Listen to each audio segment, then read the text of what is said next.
Oh man. Peace, peace, love, and coconut oil. What's up, everybody? IKYG family. What's up? What's going on? I know that we're late. Don't blame me. It wasn't my fault.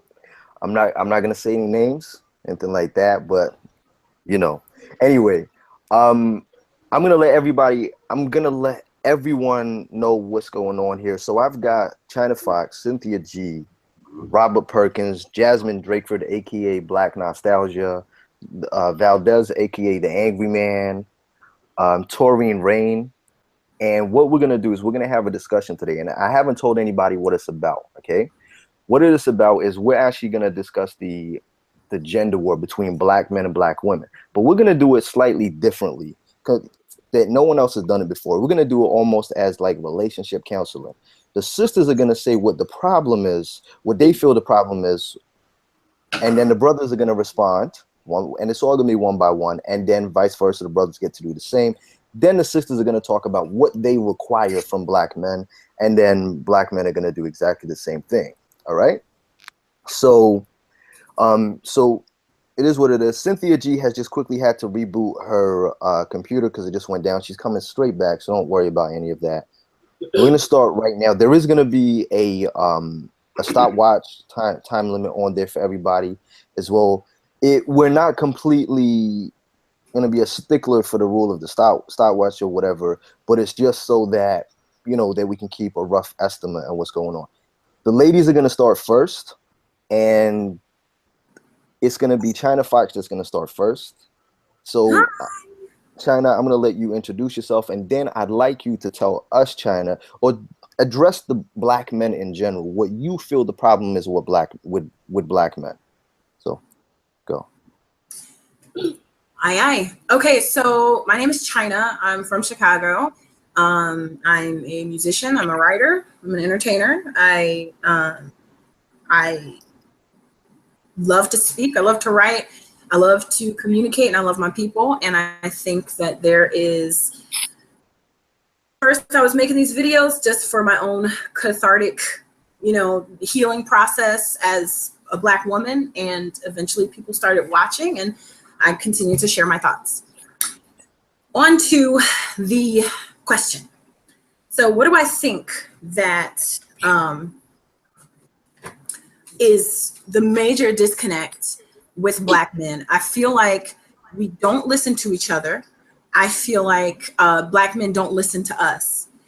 I feel like there has been a brainwashing, and there's been, people like to use the Willie Lynch letter as an example, even though that was written in 1975.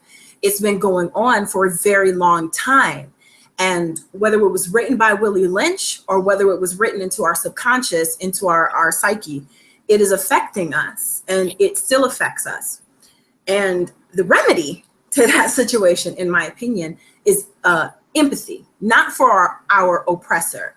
I believe that Black men are enjoying the superficial of what they think are the benefits of patriarchy. They think that this American dream or this patriarchal rule applies to them, and it really doesn't. And they're playing along with that illusion. And there are a lot of issues on both sides. But bottom line, Black men, if you are to be the leader, if you are to be the captain, if you are the head of the ship, it's your primary responsibility to take care of the entire ship. It's your primary responsibility to take care of the family. That includes your woman. And so, excuse my child. So it's your responsibility to be that captain. It's your responsibility to take the bulk of the responsibility. If you're not willing to do that, then you have to hand over the reins for the sake of the community as a whole. Now, do I want to live life like that? No.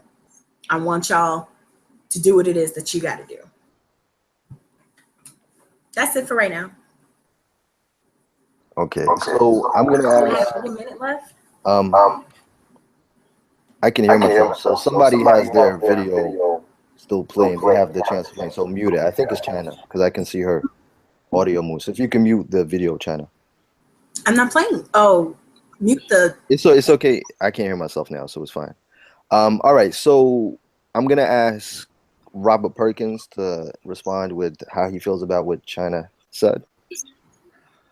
Well, me personally, I agree with some points. I personally don't feel there's anything wrong with patriarchy, as long as the leadership is strong, as long as this leadership is representing the monolith of Black men. I think that in this society, patriarchy has gotten a bad name. And I think that's due to lack of real strong alpha leadership without the need to disrespect, belittle, or demean Black women as a way to lead or boost ourselves. I think there's a disconnect when we as a people will kind of shine up one group of people, and then Black women are left to shine themselves up. And then that's where a lot of this disconnect comes from, in my opinion, about as to what's the verses of Black men versus Black women.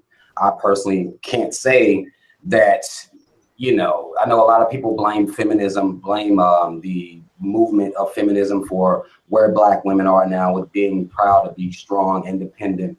I don't think anything is wrong with any one of these qualities, but I think when you belittle the importance of man because of a lot of times bad experiences, seeing their moms go through bad experiences with Black men as well, I think that creates an ideology in women that will lead to the belittling and disrespect of the role of the man in the community and the man in the household. And, again, that's not to women, but I do feel like that men are born as supposed to be the leaders. We just have to do a much better job of stepping up and being those leaders that we need in the community. Okay. Can I ask Taurine, like, what do you have to say about your response to what Chyna said? Well, I would say that a huge issue when it comes to the Black unit being the way that it is, I would definitely say that integration had a huge role in it. Because I always said that integration was more about economy and not so much equality. I always say that.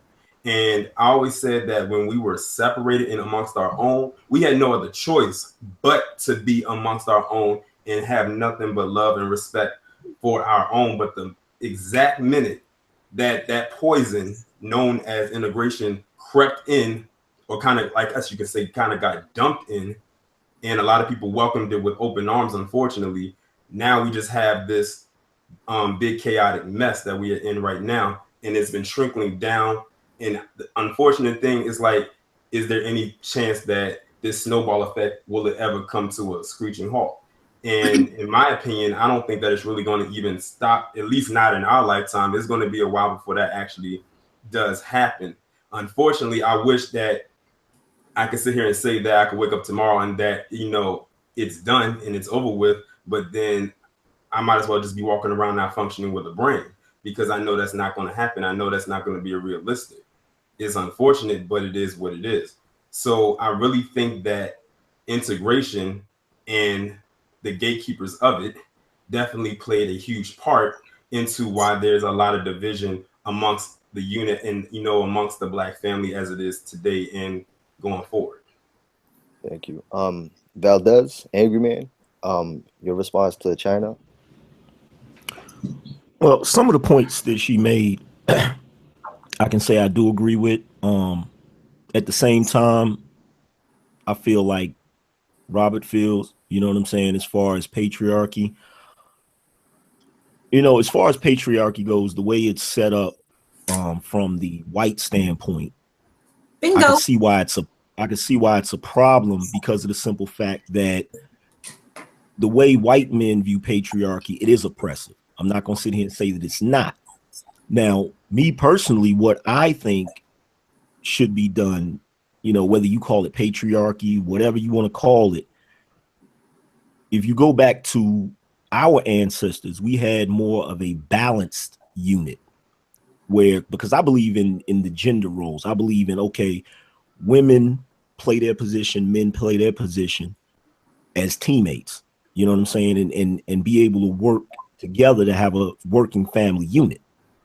So whether you call that patriarchy or whether you call that matriarchy or whatever, you know, whatever label you want to put in it. I think the problem, you know, with our society as Black people in America is the fact that, one, we've been sold a bad, you know, we've been sold bad goods. We've been programmed to believe certain things. You know, with us fellas, for instance, we're programmed to believe that our worth is based on how much money we make, you know, things of that nature. So when you have certain sisters, not all sisters, but certain sisters, measuring dudes by their wealth or how much money they have, you get a bar that's set ridiculously high. And a lot of brothers are not at that bar. And so you'll hear sisters say, well, I shouldn't have to lower my standards. And the first thing that comes to my mind is, if a brother doesn't make $100,000 a year, why is that lowering your standards? Your standards should be on his character. Your standards should be on who he is as a person. Now, he may not make that while he's, you know, before you met him. That doesn't mean that you can't build to that. And I think that's what we've gotten away from, is the family unit actually building together. Or at least that's one of the issues. Another issue is we have a lot of sisters who choose to get into relationships with the wrong type of guys and overlook what they consider to be the educated lane and say, well, I don't want to get with him because he's corny or he's this or he's that. However, when the sisters get older and get a little more wisdom, then they'll say, okay, well, you know what? Now I'll give this guy a shot. It's kind of like a slap in the face to them, you know. But as far as what Chyna said, I can agree with some of her points, you know, as far as patriarchy. But I do believe in the leadership of men. Is there a follow-up from the original person?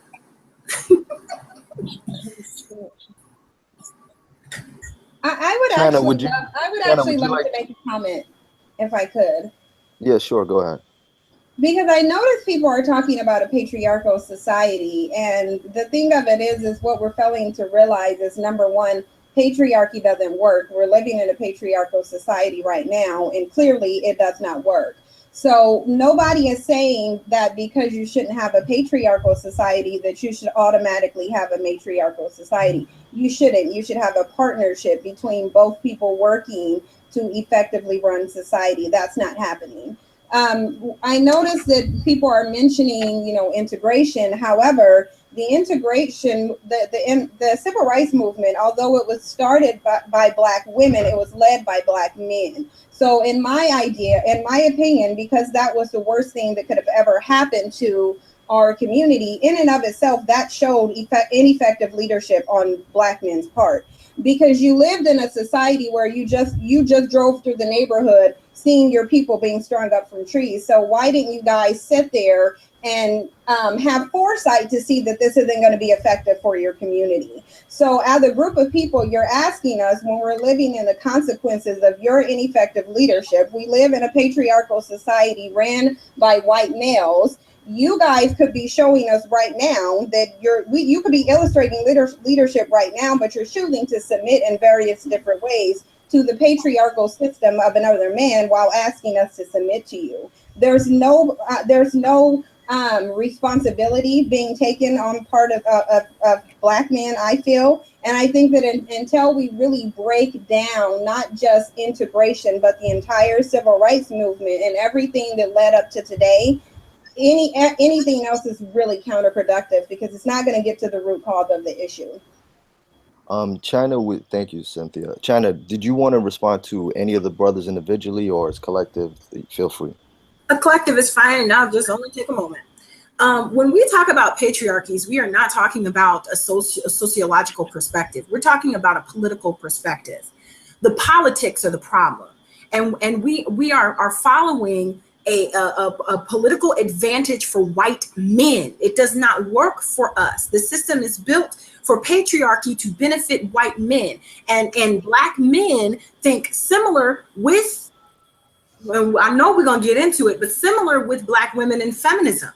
When Black women thought that feminism was going to support and take care of them, and now we looking like boo-boo the damn fool because these white women never intended for it to support us. It's the same thing with patriarchy.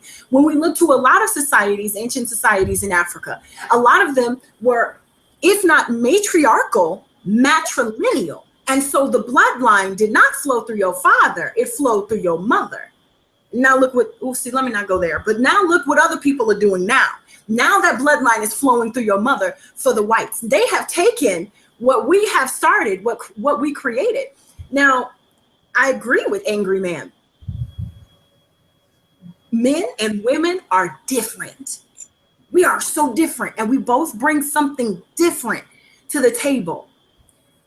What we don't need is our systems created by the very people who have oppressed us. And going to what you said about lowering your standards, damned if we do, damned if we don't. We go ahead and get a bum, we should have picked different. Only look for a man with money, now we a gold digger. So what should I do? Should I be with your bum ass and then regret, not you? Should I be with the bum and then regret it? Or should I try and be a gold digger? I choose to be alone, but carry on.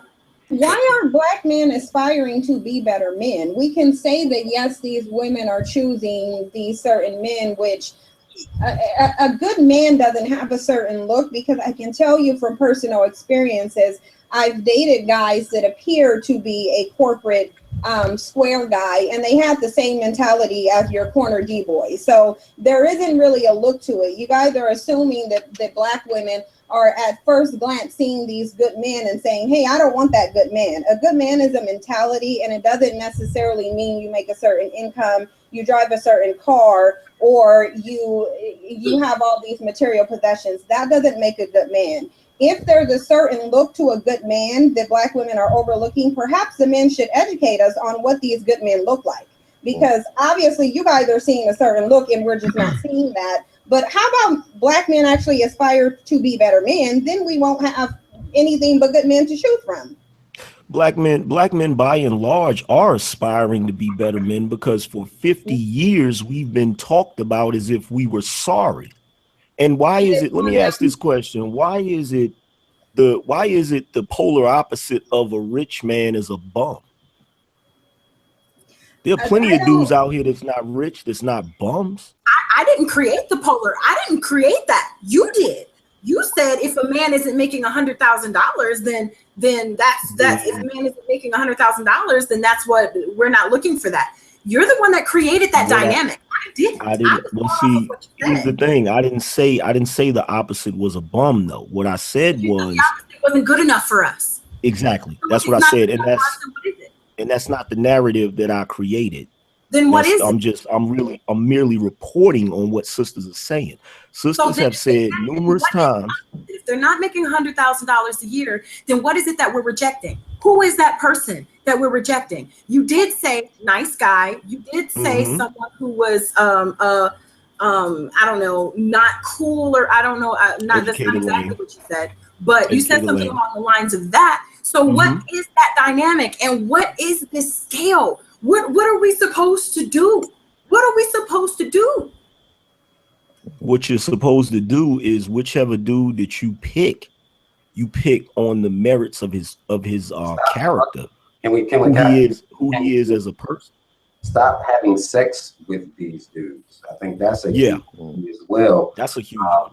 I don't understand why these guys are able to get pussy in a month and a half, 2 months, get pregnant in 9 months, or a year's time, here comes a baby. I think that everybody needs to do a better job of vetting each other. I've made this mistake myself, so I'm not saying this from a perspective that is, I'm just lashing out. I think everybody needs to do a much better job of vetting the person that you're going to be having sex with, because we know as soon as sex happened, people laying up at everybody's house. We practically moved in with each other. This is how the natural flow of relationships are really, really fast. And I think we need to do a much better job of getting to know one another, and gaining some type of acknowledgement of what this person feels is to be a mother, what this person feels is to be a father, especially if we're going to be having unprotected sex and having children with each other. Everybody needs to be on the same page and understand in the household, or whether the household breaks up or whatever, it still needs to be some type of, team mentality when we're raising these children out here. I feel like we kind of get off the rails whenever the love gets gone, which, I feel like we get into that too quickly anyway. But whenever that leaves, it seems like everybody's at each other's throats. And I think that creates a lot of negative narratives on both sides. This person hates their baby mom, this person hates their baby dad, and these two people become the representatives for a Black woman and Black man. And I think that's a lot of times as well that creates a lot of this confusion, in my opinion. Yeah, we've completely eliminated the courting process. It's just gone. Yeah, no, we're not doing that anymore. People just having sex to see if they like somebody. I don't know.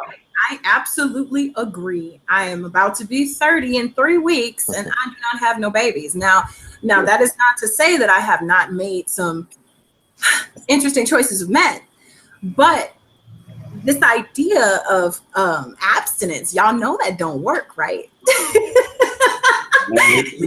research shows abstinence don't work. I mean, tell people to refrain from having sex. I'm not saying refrain from having sex. I'm saying how about we build strong children and try to train some of these people?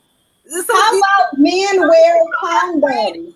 Come on, I mean, I get the condom thing. Men wear condoms though, because first you gotta say that first when we didn't have sex with you, first of all, when we didn't have sex with you, we were prudes and you needed to go to a white woman because she gave it up better. When did that happen? No, that there was a can we was there an era of Black for women one moment not having sex with Black men easily, and didn't they go to white women and say we're going to go to white women because the Black women require too much and white women are easier to get sex from? Now, who are these dudes just running around raw dog and everything? That's what I want to know. Who's choosing to raw dog though? Because the man, let me say this. I've met very few men that would actually wear a condom on his own accord. As a 33-year-old woman, I should not have to manage a grown man. I shouldn't. If that man knows that he doesn't want to have a baby with me, he should be wearing a condom. So this is where personal responsibility comes in. You cannot do that. Be funny. You should be embarrassed for your people. Yes, exactly. This should be embarrassing. I've had men try to trap me with a baby. I've had men try to trap me and pretend like they're wearing condoms and they're not. This shit is not funny. Or take the condom off in the middle of sex with you. Like they don't want to wear condoms. Those dudes, you know what you call those dudes? Those guys cannot be the all-in representative for exactly. But they are being that though. But they are being that because what do you keep hearing in music? What do you keep hearing in rap songs that Black men are doing? What do you keep seeing being pushed in these videos that Black men are doing? Can we just for one moment, guys? For one moment, supposed to be okay. I was gonna say for one moment because remember what we're supposed to do. We're not gonna talk over everybody, right? Remember, this is not a debate. Yeah, this is not a debate. Remember, what we're all doing is explaining what we feel our issues are, and people responding. Now, what I'm gonna do is I'm just gonna move over because we're gonna come back. We are gonna touch on these things. I know you guys aren't gonna let this slide, but what I'm gonna do is I'm gonna just move over to Jasmine because Jasmine's been very quiet, and I know a lot of people, especially on our side, may have not heard of Jasmine before. Jasmine, it's the same question to you, which to all the sisters. What do you feel the problem is in regards to Black men or issues that you may have with Black men at the moment? There's a few of them. I think someone touched on it a little bit. One of them is how some, not all, but some Black men tend to praise white women in spite of Black women. So, I'm not against interracial relationships. It's not something I would promote, but I have a problem with Black men who say, oh, I want a white girl because Black women are this, that, and the third. They're angry, they're bitter, and all that other stuff. I think it's unnecessary. I think it's very damaging. And it does no good for the Black community on either part. So that's an issue I have with Black men. And you hear it in music all the time. You see it on TV. So that's not anything that I'm sure none of us is aware of that's going on.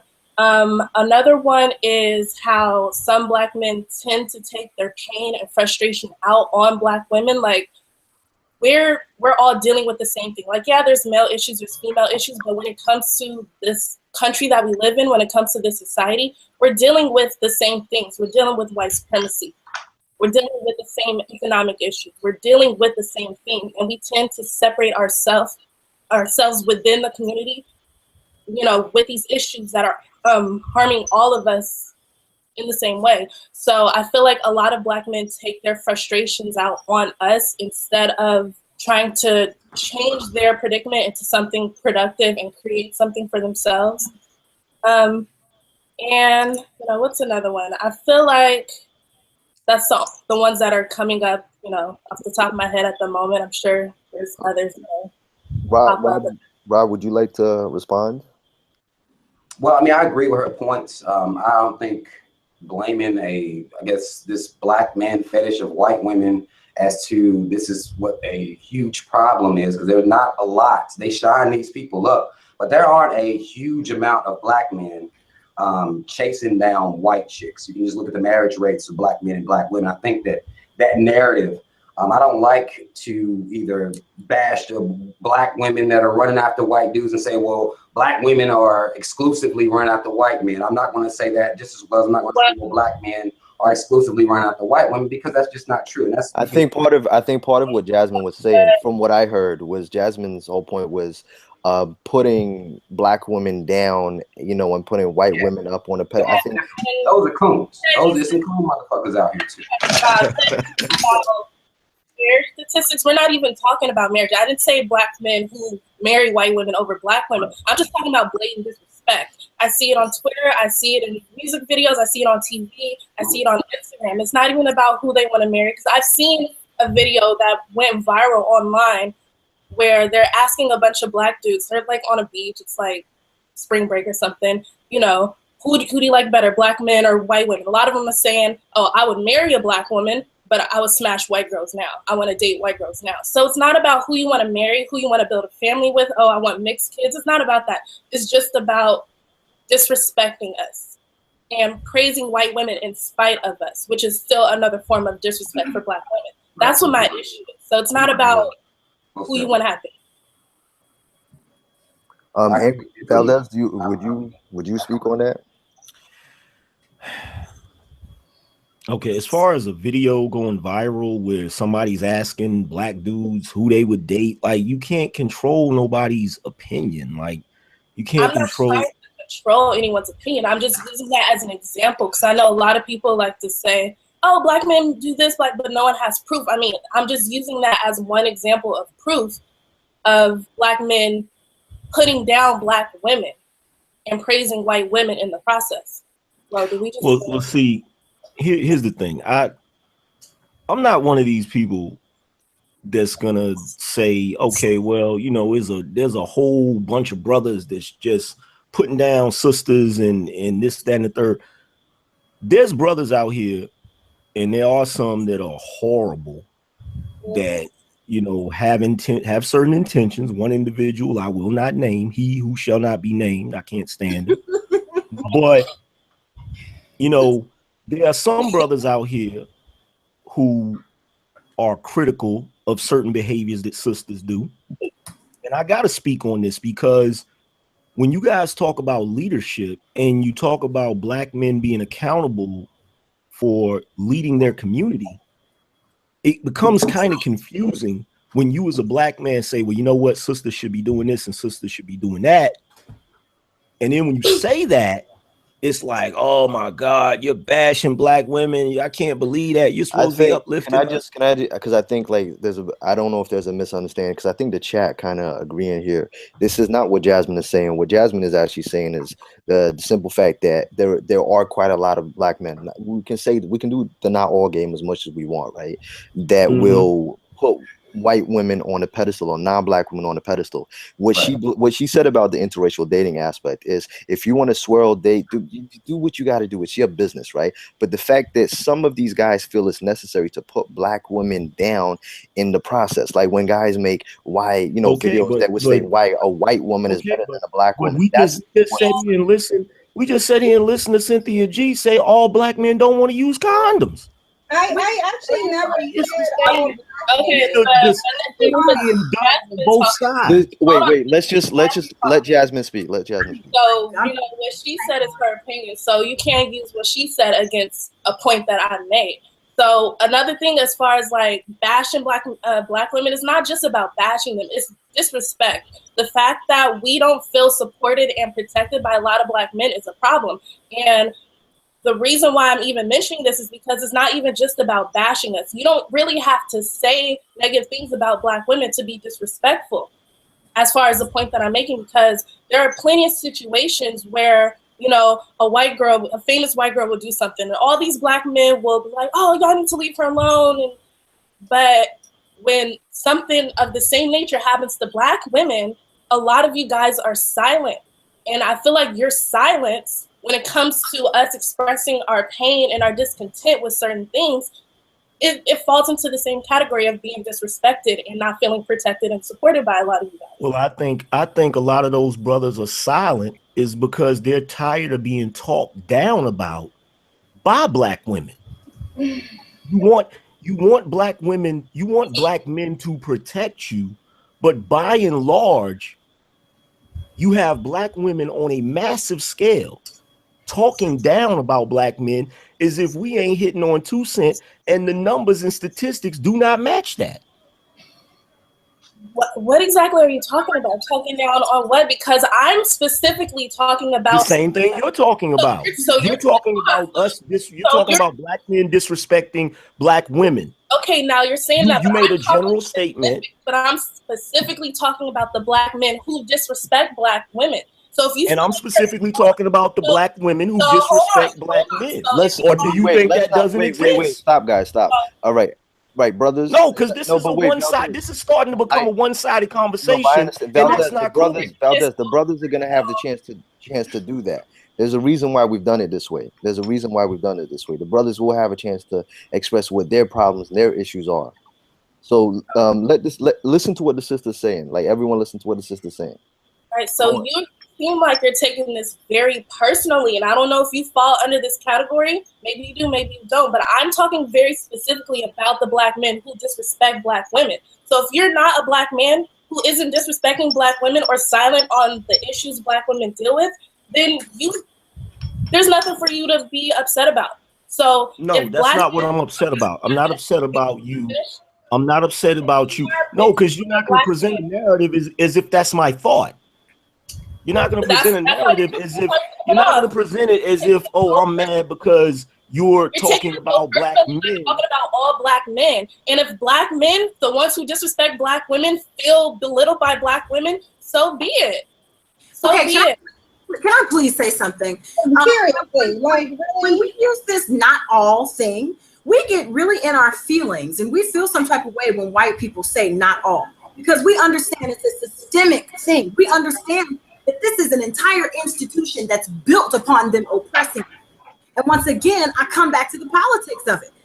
I feel as if black men are taking on the oppressor's lead. They are showing they've been taught how to treat us by how they treated us. Black men fail to remember that we were in the fields right next to you. And when we had our babies, we had those babies in the fields. We didn't have no time off. We was right there next to you. And that's what we need to remember that. We need to remember that. This is not a, nobody's sitting up here saying every single black man on the planet is doing this. Thank you. My father had his issues, but he created some amazing children. My brothers are amazing black men. My cousins are amazing black men, but it's not enough. It's not about you. It's not about me. It's about the collective. And I want y'all to know everything I'm saying is out of love. All right. That's why I wore this little t-shirt. All right. Everything that I'm saying is not out of specifically pushing your buttons and making you mad and pissing you off. It's about us as a whole. That's it. I'm gonna. I know Sin's waiting to chime in. Just bear with me a moment, Sin, because I've saved you for last for a reason. Taurine, if you can, do you have a response to what Jasmine has said? I think another thing that plays into the role of I guess to your point, what you're saying about the disrespect of black men to black women is a lot of what the media projects out there. That's why I always say that the media is considered to be mainstream. And whatever the media is going to put out there, a lot of people will eat up, and then they will take it at face value, and then they will go and run along. Give you an example. That new reality show that they're coming out with called The Side Chicks of Charlotte. That is highly when I first heard about that, I thought it was a hoax. I thought it was a joke too. And then after doing some further research and people telling me that it was true, I said, hold on, are you serious? And I'm looking at, they got camera crews and everything. They getting interviews. I said, is this really what you really want to sign up for? Like, this is really what you want to put out there?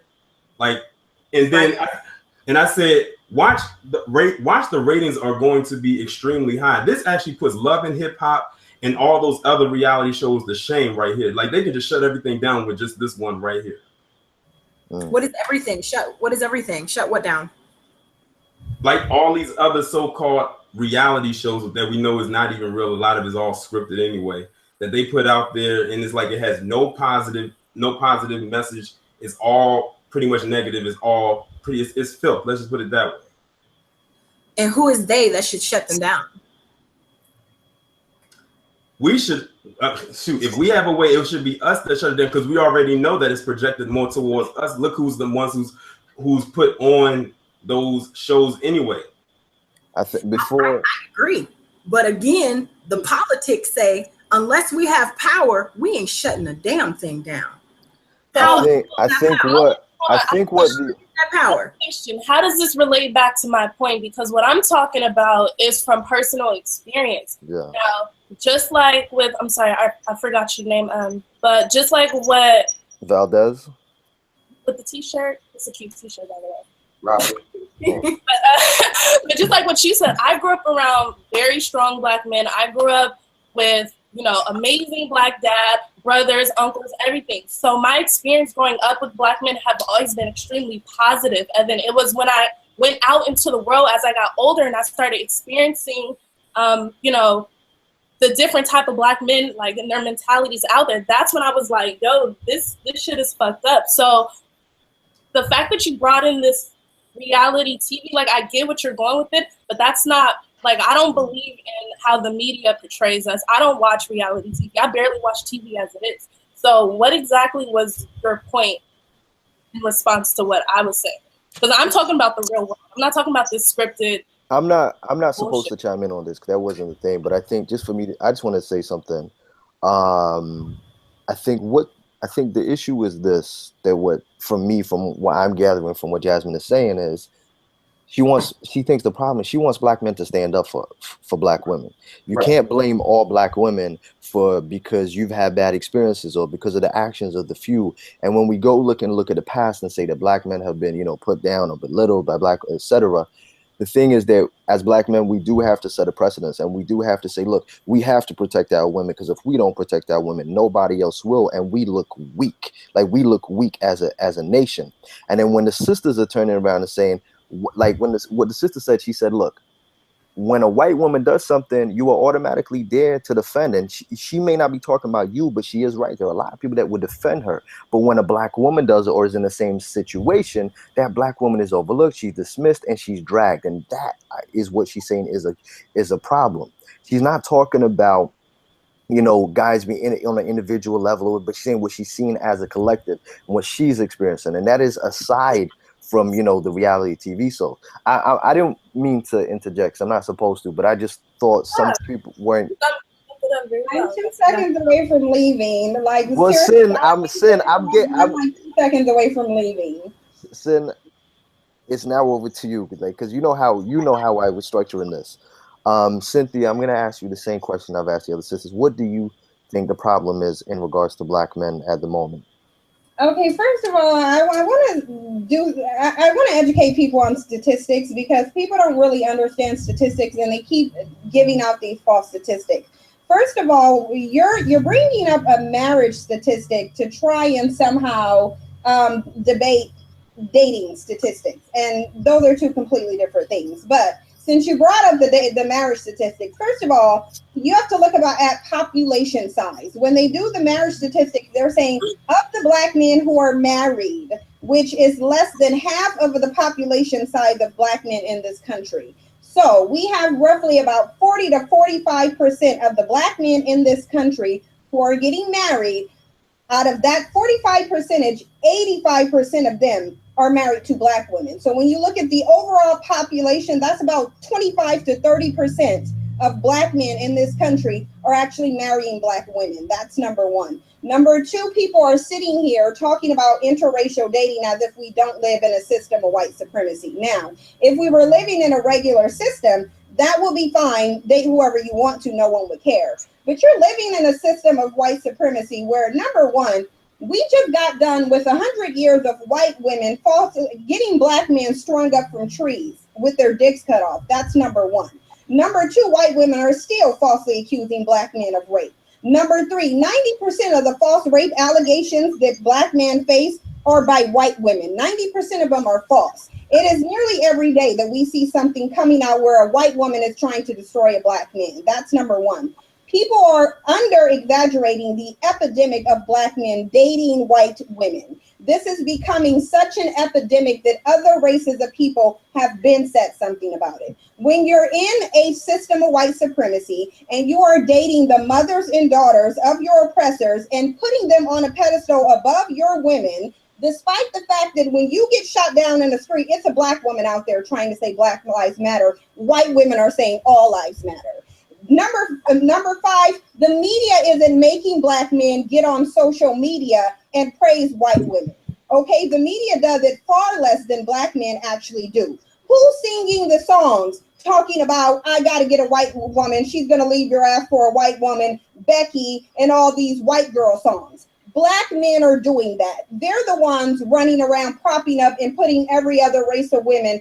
Nobody's making them do that. And even if you say Black men are simply advertising in the music what they're told to, how about own your own talent? And then you can put out whatever you want to. So it all leads back to Black men trying to take bits and pieces of a patriarchal mentality that white men have while being subjugated to white men. It's like, if you're going to try to be white men all the way and stop getting dominated by white men, because what white men are smart enough to do, although they do not value white women, they make it seem like they value white women because they know that white women are the key to their existence. And if white women turn their back on white men, then they're going to go down. Black men act like they're not smart enough to do that.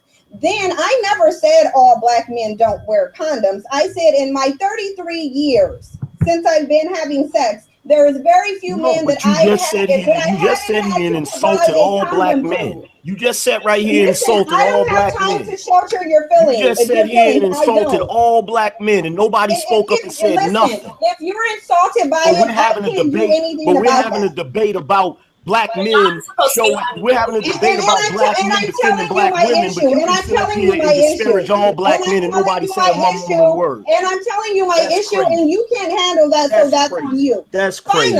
That's crazy. If you look at Black men's antics with other women, if you look at Black men's antics with other women, across the board, Black men have zero success in any relationship, regardless. I'm with a Black woman, so I don't know what you're talking about. Can I ask everyone to stop a moment? Can I ask everyone to stop a moment? Single mothers and very high rates. Can I ask everyone to stop a moment? For anything. Can I ask everyone to stop a moment? Okay, stop. I want everyone to stop a moment. This is not a debate. There is no debates. No one is going to speak on everybody. I just want everyone to remember. It doesn't matter if you disagree with something that somebody says. You will wait after they've said their piece, and then we all get to speak on it, and everyone lets everyone say without interjection. That's one of the things that we fail to do. Sin, I'm going to let you finish, and I know because I know you were going back over the things that you said, and everyone's going to have an opportunity to respond to you now. But Sin, if you can, because I know that you still have more to say, so if you can say what your issues are in regards, and let's just get back. Now, everyone remember, let's not do this. Let's not shout. Let's not speak up. I understand it can get emotional. If we can just hold it in, and then when it's our turn, we say what we got to say. I see people in chat saying this is just a bashing Black men-a-thon, whatever. The brothers are going to get their turn in a moment once. That's exactly what it is when somebody's allowed to say. That's what's going to happen. Yes, the straight BS. Straight bullshit. Valdez, let her. Valdez, just let her finish. Valdez, let her finish. First of all, let me say this. when we say they should do something, we are not being descriptive. So when it's bullshit, angry man, tell me exactly what you mean. Articulate your point. Because I'll tell you this, I never heard her say all. And I can't get up here. I can't get up here and make a general statement. Check this out. I can't get up here. I can't get up here. Hold on. I'm gonna be specific. I'm gonna be specific. I'm gonna be specific. Talk one at a time. I'm gonna be specific. One at a time. I meant when I said one at a time, I meant it. All right, I meant it. No,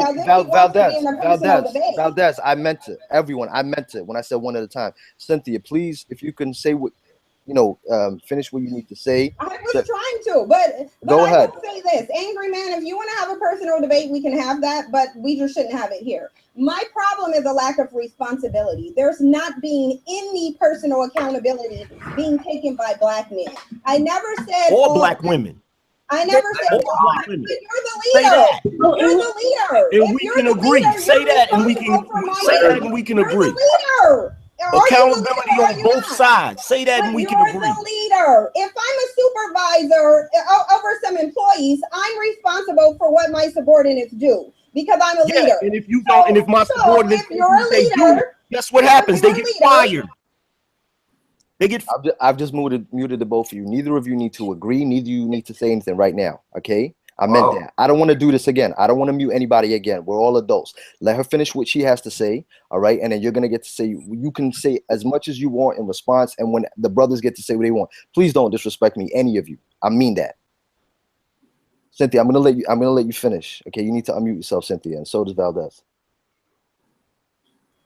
That's my thing. It's like, number one, I only date Black men. So this isn't a Black man bashing spree. I have never dated anybody but a Black man. I don't care about anybody's rumors because I know that's 2 seconds probably from popping off an angry man's lips. So I'm going to stop you right now and already say I've never dated anybody but a Black man. Personal accountability is a huge problem. You can't get anywhere without personal accountability. You can't ask me to follow you, and you can. It's like, look at the community now. You're either a leader or you're not. If you're gonna blame me as a woman for the community, don't ask me to follow you because I'll lead it myself. And the Black community isn't being ran by anyone. At the end of the day, no other race of men. We don't have to have these debates with other races of men because they already know men are supposed to do certain things, and that if a man's behavior declines the women of his community, by nature, that's going to affect their behavior. So even if you say they're the bed wenching epidemic, gee, I wonder why. Probably because our men are submitting to white male patriarchy, and they're running to white women in a system of white supremacy so that they don't have to be held accountable for their behaviors, because they carry their behaviors to every race of women. That is just a statistical fact. I'm not making that up. Black men have the lowest success rate of any race of men.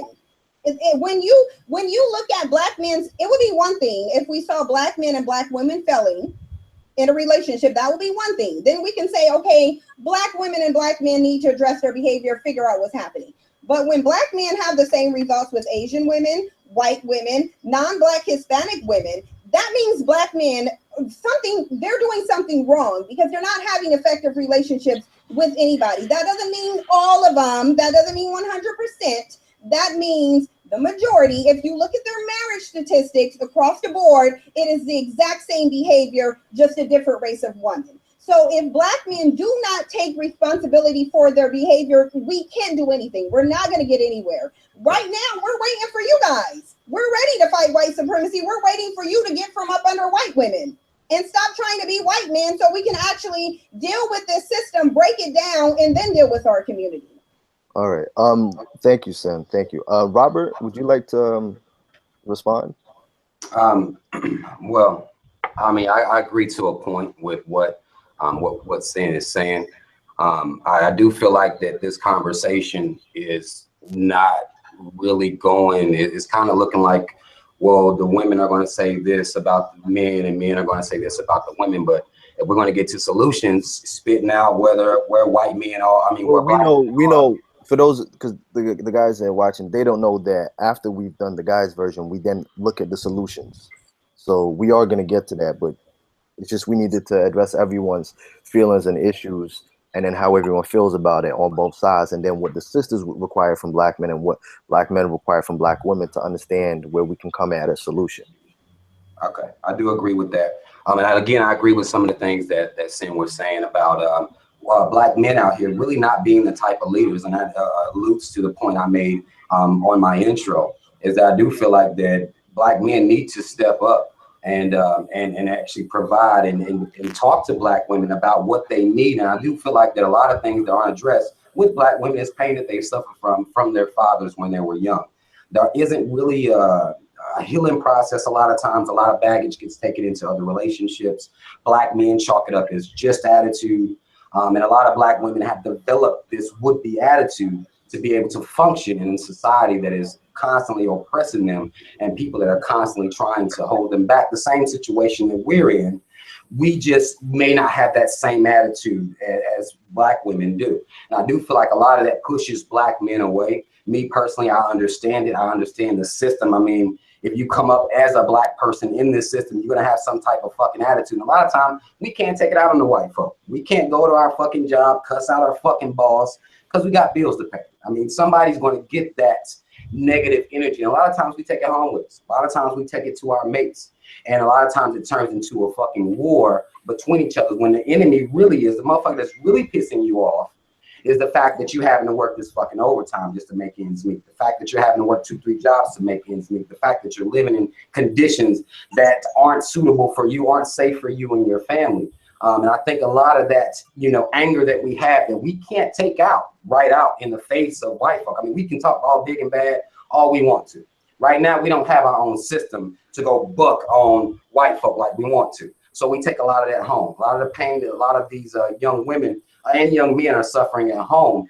A lot of that's coming and it's, you know, it's manifesting itself negatively in the relationships. When we try to connect with one another, we banging on each other as opposed to banging on our enemy. And I think a lot of that, if we refocus a lot of this and stop playing games, stop lying so fucking much, then we can move past the hurdles that we have and focus on who our true enemy is. Can I say something about that? Now, I'm gonna go back a month or two and talk about that incident that I had with Lindsay McIntyre, now, AKA Rubia Garcia. I uploaded the video to YouTube, even though it went down on Facebook, right? And there was an entire story before any of that happened. Now, the thing is, white people used to make me very angry, and I used to be angry at them until I really started understanding them, until I really started understanding white supremacy. And if I was one of them, I would try to oppress black people just as well, because it's my best chance at survival. I made that video. It was only because the conversation started with a status on Facebook. And it was only because there were black men jumping on my profile, calling black women bitches in defense of us talking about cultural appropriation. It did not start as a drag. It didn't start as me being angry. It ended with me defending black women and black womanhood. It up as. Now, white women are going to be white women until the end of mother loving time. They're going to do what white women do. White men going to do what white men do. But it's us that I have the issue with. It is no longer time for like, we can sit up here and every generation, we can dissect the problem. We keep learning the same things over and over and over again, and then forgetting the next generation what the past has learned. So we're already way past step one. Step one is the not all. Step two is the, okay, this is the history and where we come from and this is what we've done. I'm not saying that those lessons aren't important and that they shouldn't be rehashed. However, progress means that we must move forward. We are no longer moving forward as a people. We are moving backward. If you don't understand how precious, and it seems insignificant. It seems so insignificant, cultural appropriation. But what's the difference between us Jamaicans and Haitians? Culture, language, regalia, pride. When they remove our pride, they remove us. When they remove our culture, they remove us. If you can't even defend the very thing that made you, because I don't know about you, or if you got some sisters or whatever, sitting between my mama's legs while she braided my hair, that was a part of my culture. And it was a part of function. So yes, I will protect that.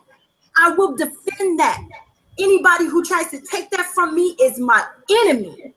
And I will fight tooth and nail to protect my people. And by proxy, that means you.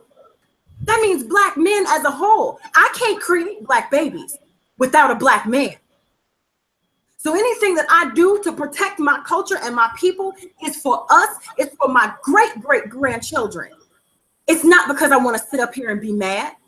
And I will read a Black man's rights. Yes, I will, for attacking one of my sisters. Why? Because I don't see y'all doing it. I don't see y'all picking up the reins and saying, hey, Black man, don't you ever in your life, you should be holding mother lovers by their throat. And they should be afraid to ever talk bad about a Black woman. That ain't happening. So we got to do it for ourselves or it won't get done. Thank you, Chyna. I just want to, Valdez, if you want to respond to what Sin had said. I'm good. All right, Taurine, do you want to respond to what Cynthia had said? I'm good too. All right, we're gonna go over to the brothers now. So I don't know, it's in the same way. So the brother's gonna get a chance to speak now. I'm gonna ask Robert to start this part. So we're gonna do it in the exact same way, in the exact same, let's all be, respectful and considerate of everybody. Rob, so I'm gonna ask you the same question, but obviously in reverse, what you feel the problem is with Black women. Well, me personally, I take a psychological, as a perspective when I look at things. And when you say problems with Black women, to me, the wording in itself is a little difficult for me, because for me, Black women aren't just here alone. So to me, it would be a problem with Black relationships, period. To me, there aren't, when we say problems with Black women, it kind of singles Black women out like there's something especially wrong with Black women. And I don't believe that. I feel like that, as Black men, we should be able to understand our women. It shouldn't be anything, mysterious coming from our women to us.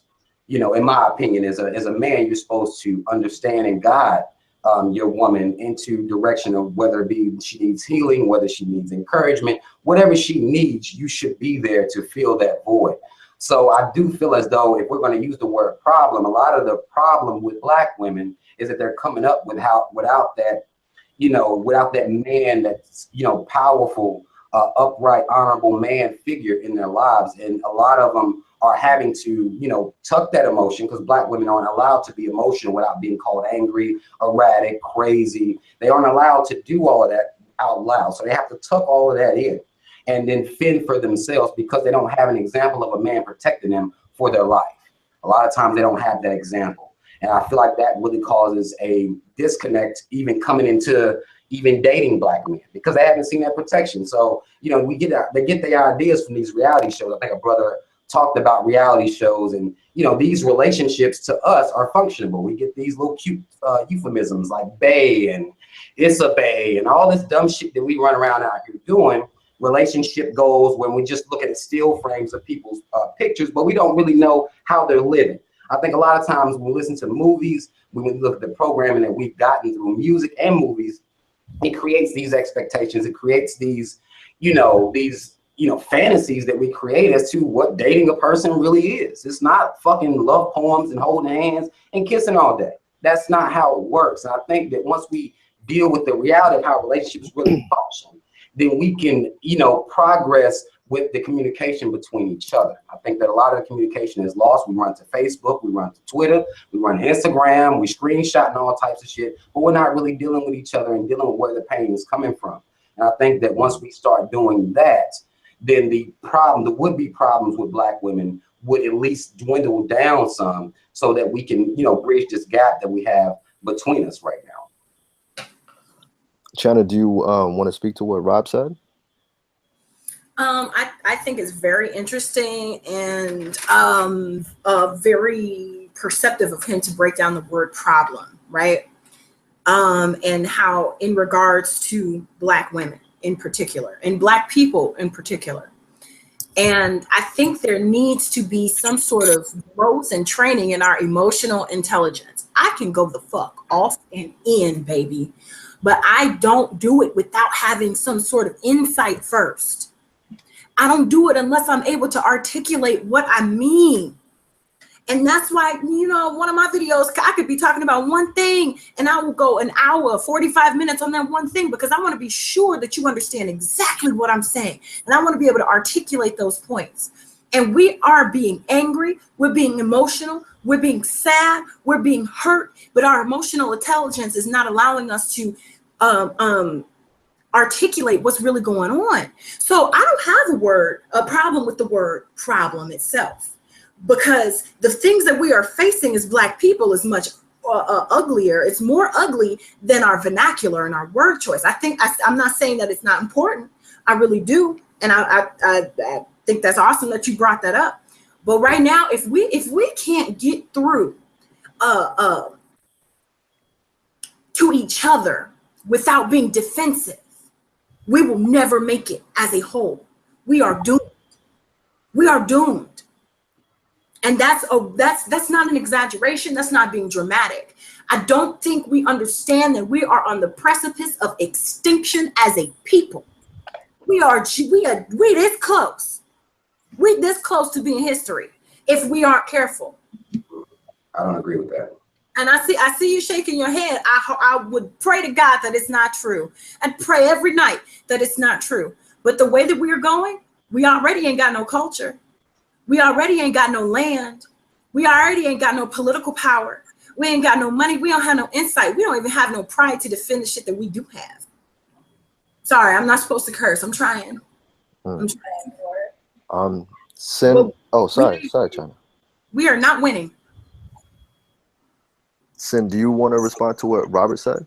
I actually agree with Robert, and I really agree nearly with everything that he said, like 99% of it. And I'm actually just thankful that he pointed out the fact that a lot of Black women, we really, by and large, we don't know how to have a relationship. If you look over, you know, even stemming from slavery, we were taught to be unemotional. So then add to that, we are growing up in families where we're not being shown affection. We're not being taught how to show it. We don't have a man in our home because we're being raised by and large without fathers. So we aren't being taught how to treat a man beyond being sexual with him. We're not being taught how to. So then we're being compared to a group of women who have the exact opposite.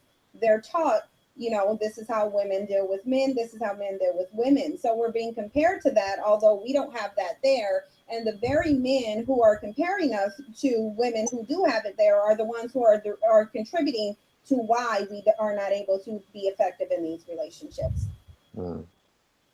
Okay, thank you. Jasmine? I agree with most of what Robert said. I don't have an issue with the word problem, actually. I think there are a lot of issues with Black women as well as Black men. I think there's just issues with how we interact with each other in general.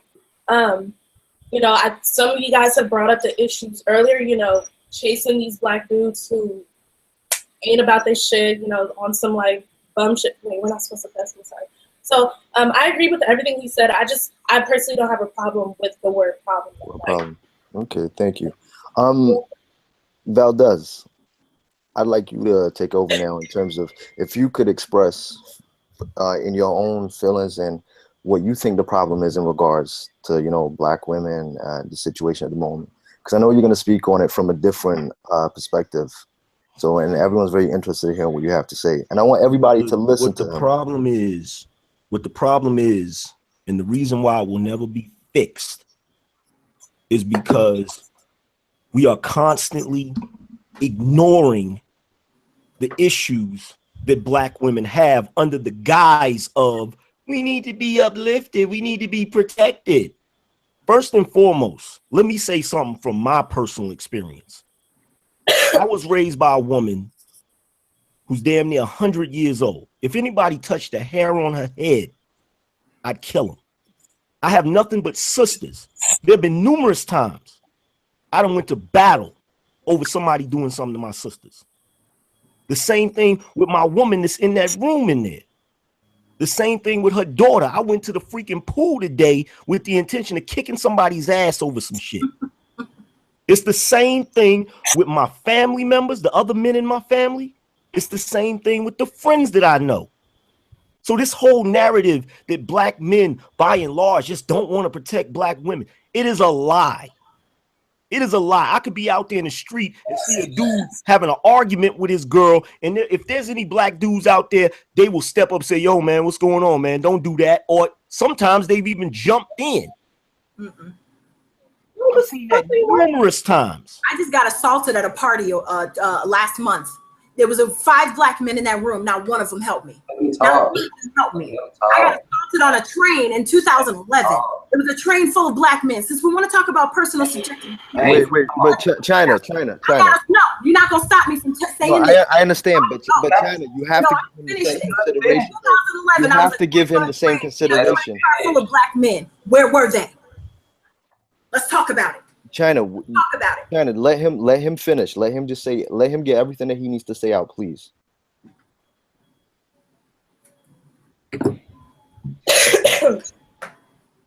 Now, with that being said, first and foremost, there's no possible way that I could have sat on this platform and made some of the generalized statements about black women and certain comments stereotypical about black women. Y'all see the proof right here. Look at all the eyes rolling. It's right there in front of your face. Saying some bullshit right now. That's why we're rolling right in front of your face. It's right there in front of your face. You acting like this is what you see right now. What everybody on YouTube is watching right now. This is the problem. We're watching you throw it. This is the problem. Right here. We're watching what you're looking at. Like a fucking 5-year-old with this gray ass beard, but you acting like a toddler. That's all right. Okay. All right. Okay. Oh wait. Everybody. Were you acting like a toddler when you spoke? Okay, wait, everybody. When you said what you thought, were you acting like a toddler? Okay, we're not gonna do this. Example. Can we try? We're not going to do this. People are watching us. Children are watching us. All races are watching us. We are now the example as a panel. Okay. I do not care if you disagree with what he says. If you disagree with what she says, or anybody, he will get to say exactly what he wants to say, how he wants to say it, when for this moment of time, and he is able to express his feelings on this, and we will allow him to do so. Okay, consideration. You know that was the rules. We're not gonna do that. Okay. My bad. All right. Continue. Here's the thing. I said it before. I'll say it again. There has to be accountability on both sides. Both sides, not just the dudes. Oh, well, you're not leading and stuff. Well, see, here's the thing. Regardless of what relationship a black man gets in, he's still a black man. He still has to deal with he still has to deal with systematic oppression more than the black woman.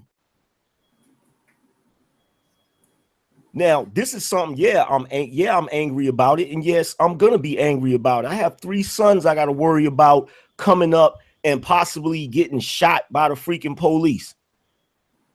But when we start talking about leadership and we start talking about what black men need to do, if I'm on my channel and I say, yo, y'all brothers need to stop doing this in reference to sisters, or y'all brothers need to stop doing that, I don't have brothers coming to my channel telling me to shut up, telling me to stop bashing black men, telling me that I don't know what I'm talking about.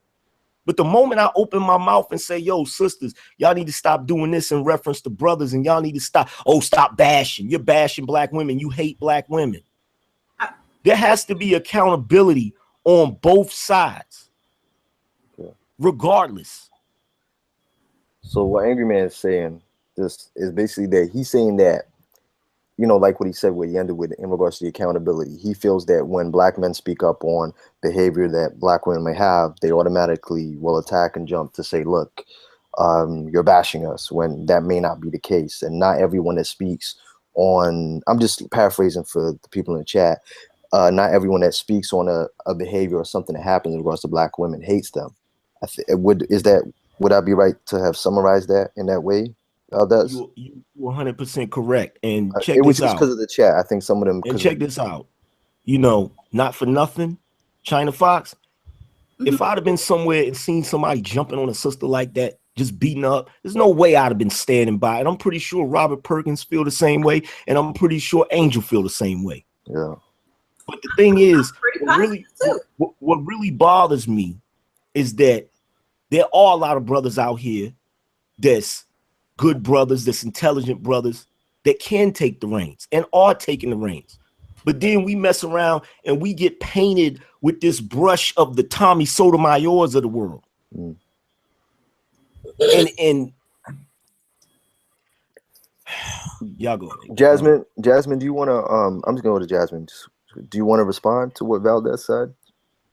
Yeah, I'll respond to a couple of things. One, first of all, I think it's very interesting, and I hear this a lot, how you sat there and said, I would kill someone if they disrespected my moms or my grandmas or whatever. And I feel like most black men, regardless of their opinions on black women, feel that way. That's not the issue, though. Everyone is going to show support and fight for someone that they have some type of emotional attachment to. We're talking about the people who you don't know. Like, where is your support for them? Where is your respect for those women? The ones that you don't know at all, but just simply for the fact that they're black women and they need your help. So that's one thing. The other thing, I kind of forgot what I was even about to say, but I just think it's interesting how you say that there's no accountability on, but it's on both parts, and you keep on going back to us generalizing. Like, you're really sticking on that main point of, oh, we're generalizing based off of this one comment that Chyna said, which I feel like you might have misquoted. I don't really remember, or not Chyna, as Cynthia said. But you keep sitting here saying that we're generalizing all of you, but one, the rest of us have said not all. We had a whole discussion on saying not all black men. And the other thing is, the issue of this whole panel is discussing our issues with black men and our issues with black women. So why do you keep going to the latter? I don't get it. You keep saying, but not all black men are this way. All right, we're not talking about the ones who aren't that way. We're talking about the ones who are this way. We're talking about the problematic ones. We keep saying, but we're not all like that. That's great. We're not talking about all of them. So why are you being so defensive about this? I think if we can also speak to what Valdez actually said as well, like because it's one thing to speak on that part, but also what he actually addressed, the point that he made, you know, the point, you know, when I paraphrased up what he said, or when I summarized what he said. Does anybody want to respond to that, like Sin? Yeah, I actually do, because the thing is that I'm all for taking accountability, but so far I haven't heard Angryman mention one thing he would like black women to take accountability for. Well, we are gonna get to that, because we are gonna come back full circle for that. Okay, so there's that, and then it's like he said that black men systematically have to be a black man regardless of who they're with. And they have to experience things more than black women. Could you give us an example of one thing systematically based on race that black men experience that black women don't? Like, because I would have loved for you to follow up on that. And it's like, why are we acting like, because he's saying that black men, they still have to be a black man with other race of women. They do, and we wish that they would realize that and act like that instead of cooning out and acting like they're not a part of the black community. Let's not act like there's not a pathology to these men specifically who date outside of their race, because there are. But I would just wait. I just wish he would have just been more specific and not used anecdotal personal experiences. Would have just actually. How about the fact that black women can get jobs in corporate America because they classify as a double minority, and black men don't? Okay. How about the fact that black women? How about the fact that black women can be part of two movements, which is a woman and a black woman? How about the fact that more black men, how about the fact that more black men than black women are targeted when it comes to lynchings, murders, all of those different things? Why is that our fault? I didn't say it was your. No. What you're saying, you're making the point. She said be specific. She said be specific. You make yourself more of a target. One of those ways is by dating white women. She said what she asked me was the systematic. What she asked me was the systematic oppression against black men that was more than black women, and that's what I was being specific about. I didn't say it was black women's fault. But that's not true, angry man. What you're saying is not true. How is it not true? Because number one, if black men are more of a target, it's because they're making themselves more of a target, and that has nothing to do. Okay, really? That has not. What accountability would you like black women to take for that? Number one. Wow. Number two, you're not so a these black men. So these black men that were killed by the police made themselves a target. I said they make themselves more of a target. You said they're targeted for more things, and I said they make themselves more of a target. For example, just by virtue of dating white women, they're making themselves. I'm not talking about black dudes. I'm not talking about black dudes in interracial relationships. I'm giving you an example of how they make themselves more of a target. You said they're targeted more, and I said that's because they make themselves more of a target with certain actions. So I'm giving you an example of how they would make themselves a target. I've been in the corporate world as a black woman, and I can tell you that generally black men do not have to deal with what we deal with as a black woman in the corporate arena. Because not only do we have to worry about white men, we also have to worry about white women. Most black men ain't in the corporate arena. They're not allowed to flood the corporate arena like you. Not allowed to, probably because they're submitting to the system of white supremacy rather than changing it. Can I respond? Because I don't agree with making yourself more of a target. I don't agree with it at all. But that's crazy. I don't agree with that at all. They are targeted though. If you can let Jasmine, if y'all can let Jasmine I agree with, like on the same plane as, but not what you're saying. I think it's interesting how when she said a way that black men are more, or was it Angryman? I think he said a way that black men are more oppressed than black women because they can be a part of both a black movement and a woman's movement. What are you talking about? The fact that we have to be a part of a movement asking for respect, asking to be treated as equals, shows that we are oppressed. So that's a reason why black women are actually more oppressed than black men, because we no. At one point, women were more oppressed in this country. That is not the case today. That is not the case today. That is not the case in this gynocentric society. That is not the case today. I think where the disconnect is because we're understanding what oppression is. Chyna, if we can let Chyna speak. Oppression, there's a misunderstanding of what oppression is. Oppression is not you getting a job. Oppression is not you being able to make some money. Oppression, being oppressed and having an alleviation from that oppression is not going to work for the white man. That's not oppression. No, it's not. What I'm talking about is the lack of being able to provide for your family. That is oppression. Let me tell you something. My father died at 62 years old, and he ain't worked for no cracker since he was 19 years old. He didn't have a damn check stub. And I ate every day. But regardless of the fact, if you're a business owner or not, you're still in a white. Let's talk about what you just said. You're blaming the political movement of affirmative action. Now, affirmative action, which was recently attacked by the White House, the Trump administration, was created for the descendant of African slaves, specifically American African slaves. Of course it was. For us to create a balance, right? Yes. Now, what do we have now? Now we have women under that institution, sex, gender. We have LGBT under that same institution, the same thing that we were sharing, right? So now, because we are, quote, double minorities, right? Mm-hmm. Now we have a privilege of Yeah, being. because you know what you did. Because you know what you did. You said it earlier. You said it at the beginning of this hangout. You said black women attached themselves to the feminist movement, but it was a shell game. Why? They pulled the okie doke on you. You feel what I'm saying? Absolutely. So I agree with that. I agree with that. But at the same time, are you honestly gonna say it is not easier for a sister to get a job in corporate America than a black man? Let's look at the facts. Black women are the #1 demographic to achieve higher education, to go out here and get that degree.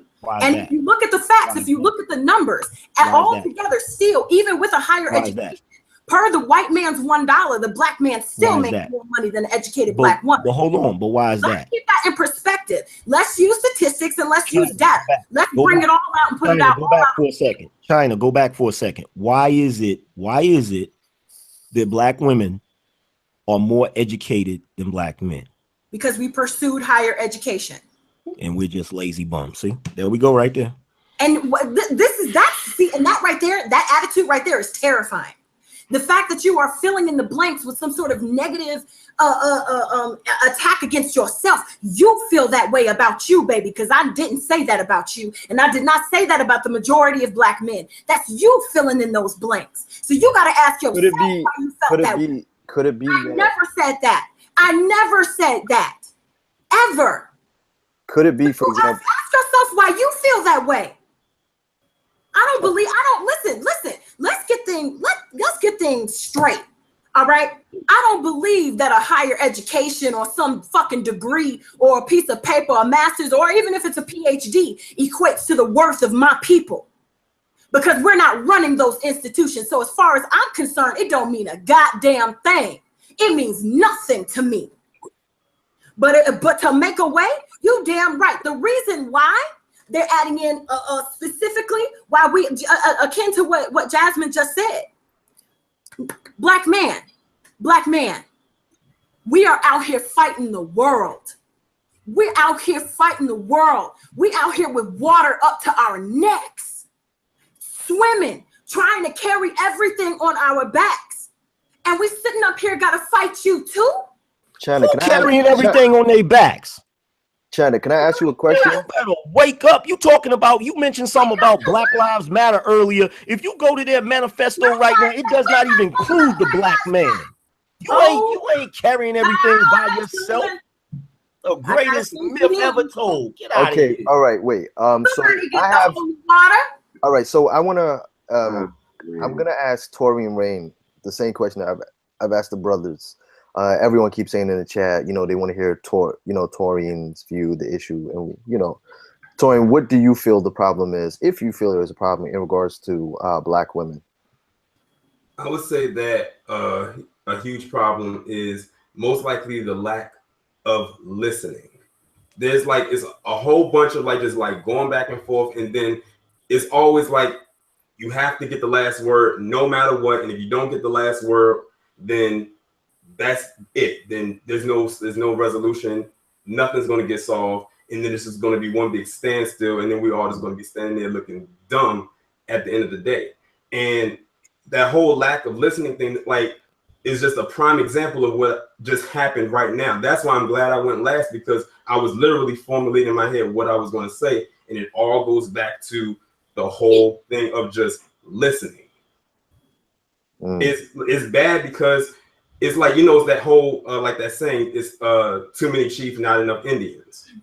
Everyone wants to attack, but no one wants to really just sit there and just listen into what everyone else is saying, because everyone feels that their opinion might be fact, and there might be some facts in there somewhere. But if you're not listening at the end of the day, then that's always going to be a problem, and nothing will ever get solved. I think it's a communication barrier, for one, is a huge one. That's why I wish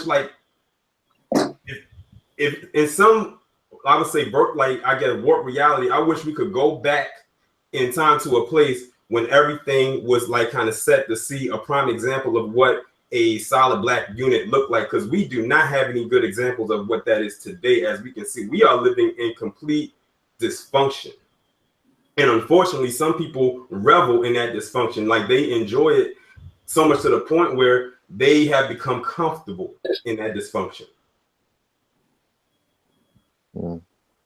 Okay. Jasmine, do you want to respond to what Torian said?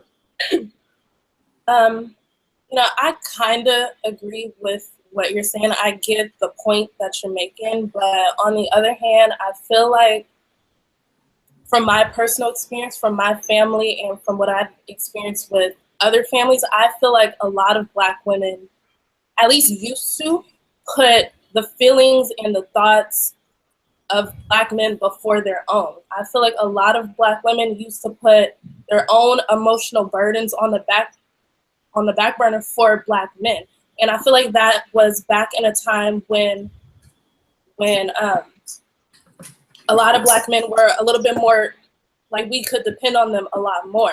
But I feel like now Black women have kind of transitioned into, I don't want to call it selfishness, but more focusing on their on self-love, self-care, making their money, building their businesses. And because of that, because we've gotten more into the mentality of putting us first, a lot of Black men might feel like we're not listening, which could be possible, but I feel like that's really where the change is. So I don't disagree with what you're saying. I'm just kind of trying to explain it from my perspective.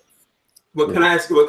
Jasmine, can I ask you a question? What is your? Because I heard what you was basically saying. So I got a question for you. What is your stance on the saying "strong and independent Black woman"?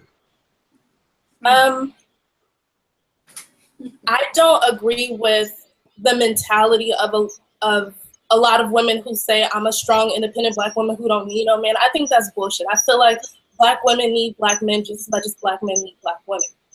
And I feel like there's nothing wrong with creating something for yourself and being self-sufficient and depending on yourself. And I feel like you should never put yourself in a position where you should be completely dependent on someone else. But I'm not going to sit here and be like, I don't need a Black man. I don't need this. I think that whole mentality is stupid. I think it separates us. I think it does nothing for yourself or the Black community. Thank you. Cynthia, do you have, in regards to what Torian said about listening? I did, because we all do need to listen. But can I clear up this one thing first? Because a lot of people are getting me mistaken. I never said that Black men were to blame for being murdered. Okay, obviously that's not what I would ever say. That's not what I mean when I say they make themselves an additional target. We have had a bunch of recent cases of white supremacists targeting Black men that they think are in interracial relationships, or Black men who are in interracial relationships. And that's what I meant by they do things to make themselves more of a target. No Black man who's getting murdered by a race soldier, you don't have any control over that. So that's not what I meant. But we do need to listen more. We have two groups of people who are obviously very emotional. We're both being puppeted by white supremacy in actuality. And we're bickering at each other. We're fighting each other when we should be fighting white supremacy. We have two groups of people who are obviously very emotional. We're both being puppeted by white supremacy in actuality. And Sorry, Sin, go ahead. Jasmine's, you were getting feedback from Jasmine's mic. Oh, okay.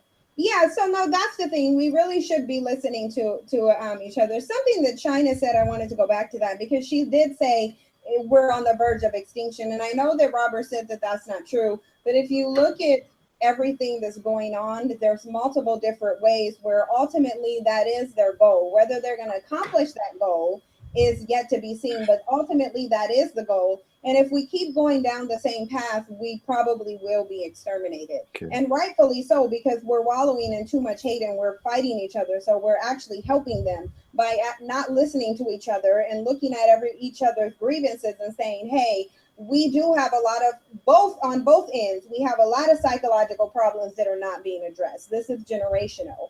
And the cycle is going to continue if we don't do something to stop it. And the first step to stopping that, really, just like Torian said, is to listen to each other. And we're not doing that. We're kind of just yelling back and forth at each other. even in this conversation, it's very difficult to listen to each other and not be overly emotional. And I think overall in the Black community, that's what we're doing. Yeah, I definitely understand where Torian's coming from with that. It is sometimes very hard, to just fall back and listen to what other people are saying when we feel we have our own emotion, our own pain. We want to sometimes when we want to express it. But Chyna, do you want to respond to what Torian said? Do you have? I absolutely agree. I think communication is a big thing. I think it's a huge thing. I think we are so angry, and so a lot of people want to use let's talk about word choice. Okay, I did an experiment, right? On my Facebook page, I posted about 24 screenshots from comments from my YouTube comment section, right? And I played a game with my Facebook comrades, and I said, decide which one is from Black men and decide which one is from white men. And they couldn't tell the difference.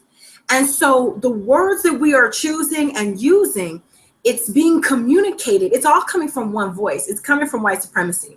So ultimately, we have to remember the source of our issue, right?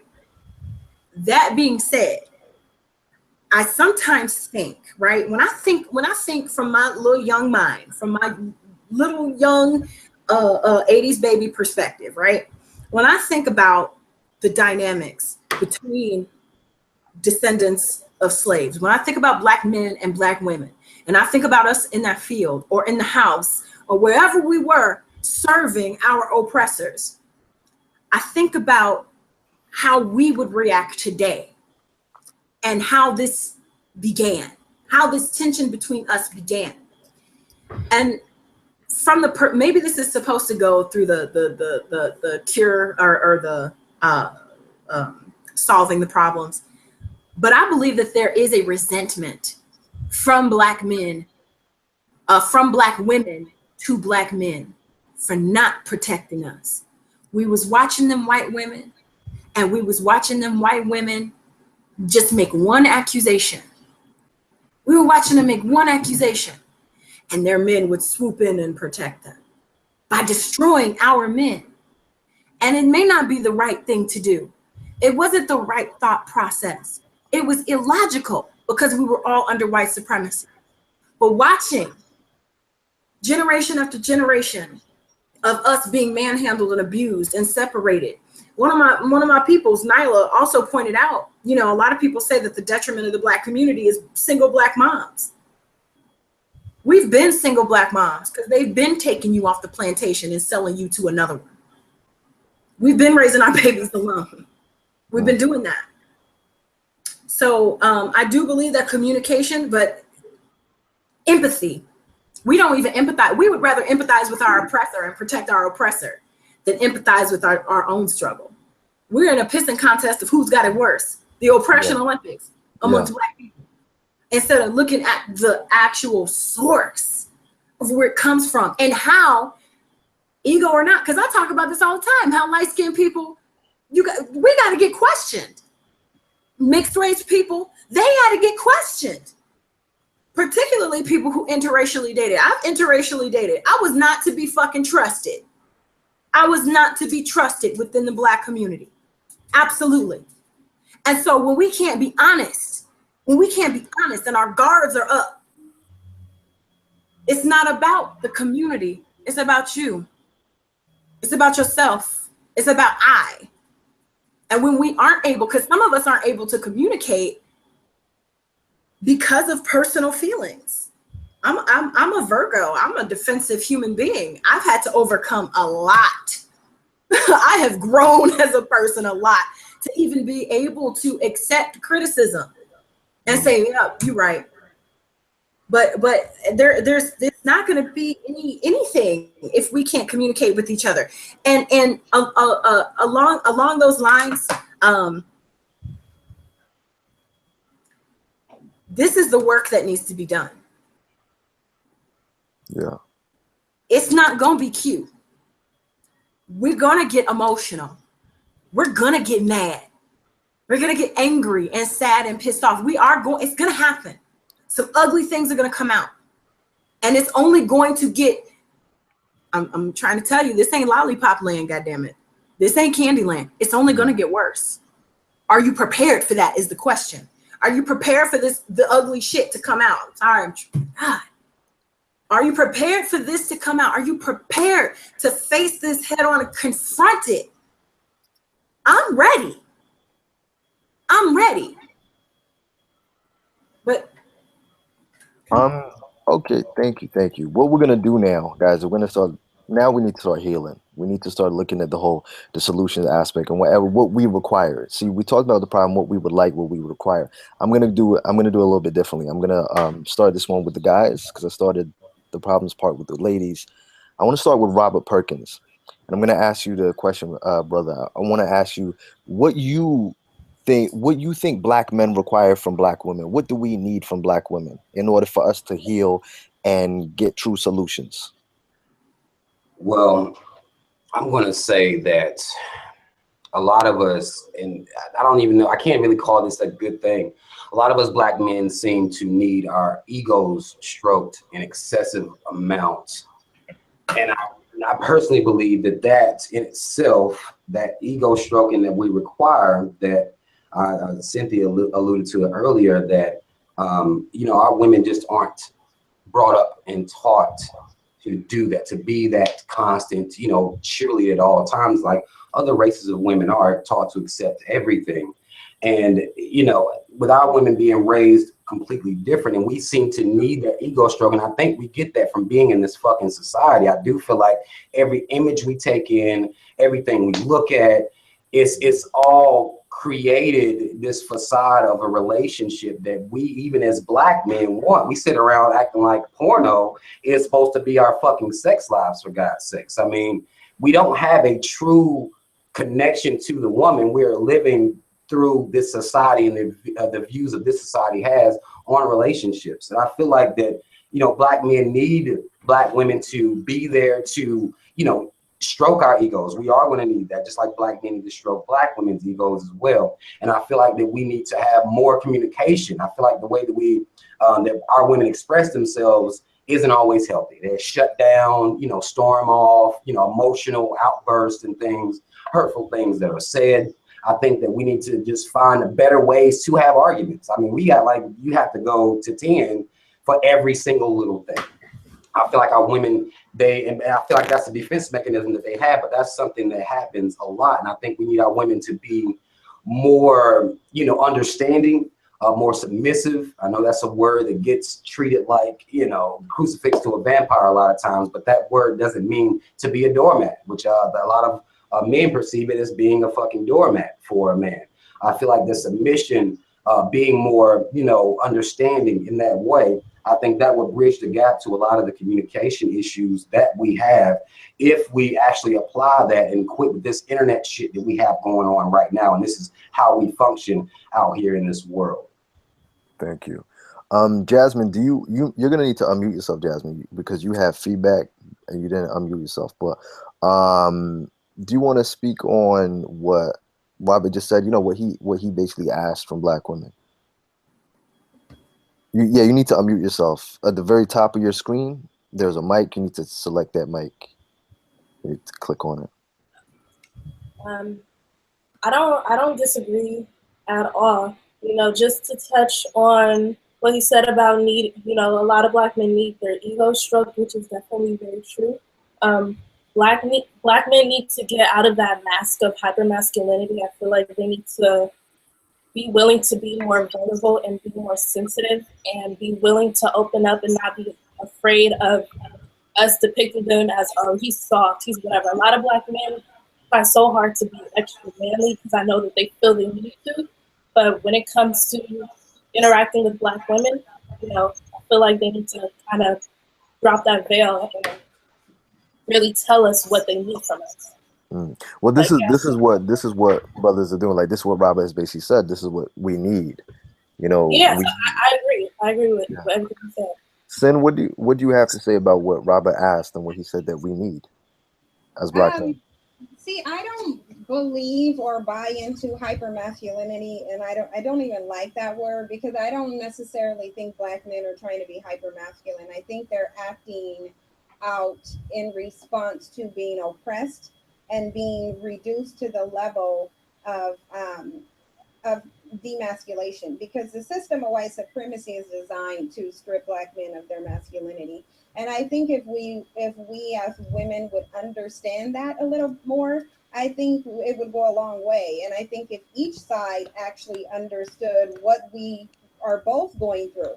Black men are in a situation where their masculinity is constantly being attacked, and Black women are in a situation where we're literally put on the bottom of the barrel. We're devalued in every way, shape, and form except sexually. So understanding would go a very long way for both of us.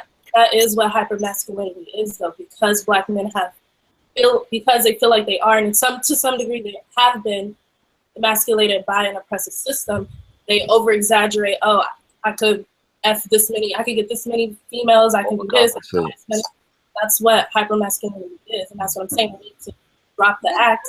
Overly feminine, though. Some are actually overly feminine in response to this system. A lot of them are becoming very, very feminine. Yes. Like some of them, are acting out. But I don't even really see that behavior as hypermasculine. I actually see it as self-destructive. Being very promiscuous and racking up a number of different women, that's a pathology that doesn't just fit being in an oppressive system. So that's why I don't call it hypermasculinity, because it's a manifestation of a number of different actual psychological disorders. That's why I don't call it hypermasculinity. I mean, by the way, you're saying it's not hypermasculinity, but then you're giving a definition of attributes to people who are being hypermasculine. Like that's literally what hip hop is. So it's a big, at least right now, it's a big piss contest. Who got the most money? Who gets the most girls? Who gets the most like? I don't think that's masculine, though. I don't think what they're doing. That's the notion of what being masculine is for Black men in this society: having more money, getting more women. I think what Cynthia is saying is she doesn't see that as masculine traits. She's not saying that that's not hypermasculinity. She's saying that she doesn't see that as masculine traits. Because a man he can have money and he can have cars. And he can have all the sex in the world and still be a fucking beta male. I mean, that doesn't. Because white men have a lot of money and white men have a lot of power, but to me, they're not masculine. There's nothing masculine about them, in my We're also not talking about white men, though. We're talking about Black men, but we're not talking about white men. I'm giving you because we're kind of what we're doing now is we're discussing like the masculinity aspect, the definition. But let's just stick on to what Rob's saying and what he's asking for. Chyna, what do you have to say about what Rob has asked for? I don't believe that is unreasonable to ask for, but in order to submit, you have to have something that commands that submission. Right. And so when we have a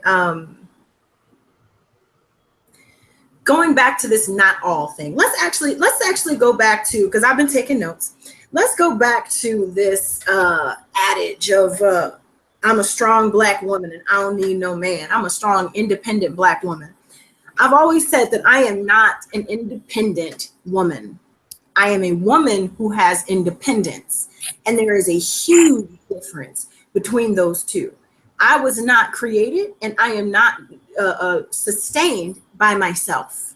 And I hope to God that I will never get to that point, because I do have friends, I have family, I have my siblings, I have, my other people that are close to me, and I've got my online community. So I'm not an independent woman. I'm a woman with independence, and I think that that line gets blurred, in particular with Black women, because we feel a lot that we are alone, that we're out here fighting alone. We're out here defending ourselves alone. And let me tell you, you guys say that you would have done something with the situation in the party. My daddy had to teach me how to throw a mean right hook. And that's what I had to do. I had to pop his ass in the mouth, and he didn't bother me no more. I had to do that by myself. I don't want to do that. I don't want to do. I've got 3 10-year older brothers. I should never have to fight. As a Black woman, I should never have to fight. But that's the position that I was put in, and that made me feel alone. And so when it comes to submitting, how is it? And even in the beginning of this this discussion, we were talking about how Black women need to choose better. I do not disagree. I don't disagree. But I'm not going to submit to a boyfriend. I'm not submitting to a man. Let me finish. I'm not going to submit to a man who doesn't see a business, the business of marriage in the future. I'm not going to submit to a man who doesn't have my future in his best interest. Because if I did that, if I was out here just submitting to every boy that I thought was cute, every man that I thought was cute, somebody that just, makes my eyes light up, Chyna, that's a problem. If we could keep it on topic to what Rob said, like what he asked for in terms of like, he said he would like, Rob, if you could repeat what you said, because I've almost. He said Black women need to learn how to submit. Well, she's focusing on the submission aspect, which is fine. I mean, I guess that's what she heard out of everything I said. But I understand what you're saying about submission and, not wanting to submit to a man that is not viable to be submitting yourself to. But that goes back to an earlier point I made as to why are these men getting pussy? I don't understand how they manage. If you vet this person, whoever he is, whatever, if you decide he's not worthy to submit to, then that's not a relationship you should enter. That's why I don't understand women getting into relationships with dudes and then we'll say, well, he's not worthy to submit to. Well, why are you at his house? Why are you spending the night with him? Why y'all, I feel like everybody should do a better job. Don't even fuck with a person that's not worthy to submit to. Don't give your body to a person that's not worthy to submit to. Then you won't have to be in this place like that. Okay, so then let me discuss that. Let me again say I'm about to be 30 years old. I've never been married. I've been proposed to 3 times, but I did not see them in my future. I knew that they were not the father of my children, and I knew that they were not my husband. So they got to know. I do not have any children by any man, because I do exactly what you're talking about doing. If I don't see it for you, then you cannot share my DNA. You are not worthy. So now when you say, how am I supposed to get to know a man unless I get to know the man? How am I supposed to vet him unless I vet him? Unless I allow him into my arena? I'm just wondering for the moment what we're doing is, because Chyna, when we come back, man, what the sister's gonna say what they require. I just want us to focus on the part that the brother's asking for. Do you know what I mean? Like he's saying, like, Black men, we are damaged and we do need to heal, and we do need that from our sisters too. And I understand, I understand what you mean about, in order to submit, you have to give your women a reason to submit. Like I'm a strong advocate of that. But it's just on that aspect of saying, look, we're damaged. As men, we are damaged, and we need help. And I know that as men, we have to be willing and open to receive this also, and willing to take accountability and to say, look, I need the help. Okay, look, I'm gonna put it like this. You don't pick nobody up by going down where they are. They come up to where you are. And back to, I believe Robert said this about the ego. I do think that is an issue with our men, in that they don't want to allow themselves to be picked up by us. But right now, even what Angryman said, if we are getting those jobs in the corporate world, we're giving you space and opportunity, baby. We're waiting for you. We are waiting for you. We are waiting for you to come on. Listen to us. I don't think, of course, we're talking about heteronormative gender roles here. We're talking about straight cis folk. We are. But when it comes to that, and people who, and I myself, I do believe in gender roles. I believe everybody's got a role. At the end of the day, we're the ones that are out here hoofing. So I'm not gonna lower myself to pick you up. I'm gonna stay right where I am, and you come with me. You come with me. But I'm gonna let that one ride. That's gonna be. But thank you. Valdez, I'm gonna ask you the same question that I asked Robert. You know, what do you require from Black women? What do you have a large male audience, or predominantly male audience, so you get to hear like what they're playing, what they're asking for. What do they require from Black women? What do we need? Before I go on that, can I briefly respond to what they said? Sure, of course. First of all, let me say I agree with Cynthia about the hyper masculinity thing. If anything, Black men are copying what they see when it comes to white men. You just see it in a different form because Black men, especially Black men in the hood, they don't have the same resources as white men. But that's how white men assert their quote unquote masculinity, is through their achievements, what kind of car they drive, how much money they make, all of those different things. You just see it in a different format with Black men because they're being oppressed. Their masculinity is constantly being attacked. So that's a whole nother issue that, Black people need therapy for. But the other thing is, I agree with Chyna about the whole independence thing. It's ridiculous for any human being to say that they're independent, because human beings are interdependent. No man is an island. Everybody has to have some sort of support system that they lean on. And that's one of the biggest things that brothers are complaining about. Now, if you listen to what Chyna said, she said, I don't want to have to step down to your level. You need to come up here. But the thing about it is, if the person is lower than you, there's even a classic painting, he ain't heavy. You're going to have to reach down. You don't have to climb all the way down there, but you got to reach down. You know what I'm saying? You can't just expect that brother to be able to get up there the way you're at, because guess what? If you have this, and I've spoken about this numerous times, if the sister has a corporate job and she's making 6 figures, and her man is not on that level and he's struggling, sister, you in the boat, he's drowning. You got to reach down there and pull him into the boat.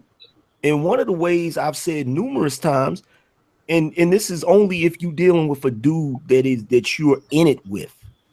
If you're in it with this dude, meaning this is your husband, and you guys have a relationship, you know what I'm saying, and you're building, okay, you got into corporate America where the oppressor is at. Take that money from the oppressor and say, yeah, bro, you may be a mechanic. Let me invest this money so that you can get a shop. You see what I'm saying?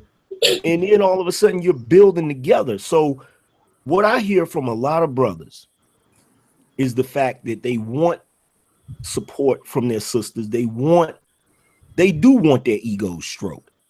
They do. And I'm not going to sit here and say that's completely a bad thing, because see, you got to realize Black men do not have the same type of relationship with their women that white men do. White men have kind of pushed their women out as being just a vessel to create more children. But if you go back to our roots, it's not just the pharaoh sitting up there, it's the queen and the pharaoh sitting up there. The Black man has a very different relationship with Black women, and I've spoken on this numerous times. Black men have a very powerful bond with their mother in most cases. And a lot of times when they become adults and they grow up, they go out here and they end up finding a relationship with a woman that is very similar to the relationship with their mother. Okay. Now, what did their mother do? Ain't nobody gonna love you like your mama. So your mama is going to give you all that encouragement. The only problem nowadays is there's no balance to it, because in a lot of cases, the father's not there to provide that balance so that you get that 50% feminine energy and that 50% masculine energy. So we're dealing with an issue, and I'm not going to say, okay, this is the problem of the sisters or this is the problem of the brothers. It's the problem of the Black community. And I've said this numerous times. One of the biggest solutions for Black people is therapy. We have so many psychological disorders that whenever we're over here trying to put out this fire, we got another fire over here and another fire over here and another, and we spend our entire lives just trying to put out fires. So we never get to the point where we actually can build anything. And one of the things that I will say is a problem, this is a problem, and it's on both the man and woman, because the family has broken down. When we talk about leadership, too often now, regardless of what the circumstances is or how it was created, women, the Black women, are defining what Black male leadership should be. And the reality is, when you ask a sister, you say, sister, because I asked the sister one time, I said, how do you define if a brother is a proper dude to lead you? And, you know, the sister said, well, you know, I have to see what he's about. I have to see this. I have to see that. But see, before the family structure was broken and we still had the courting process, what would happen was that dude would date that sister and he would have to come around that family.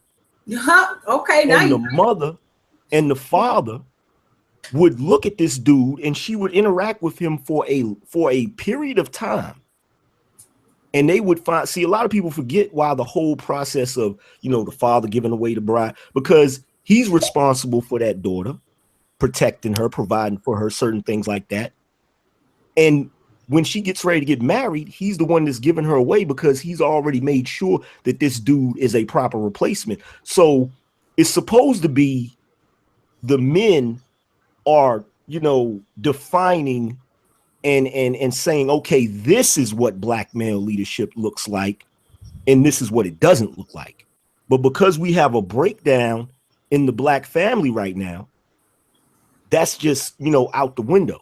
So my biggest thing is, I think, just like the brother said, and he was 100% correct, we don't listen to each other. We talk at each other instead of to each other. So it's going to have to get to the point where we actually can relate to one another without it being too many emotions involved, and that's going to require a lot of a lot of therapy.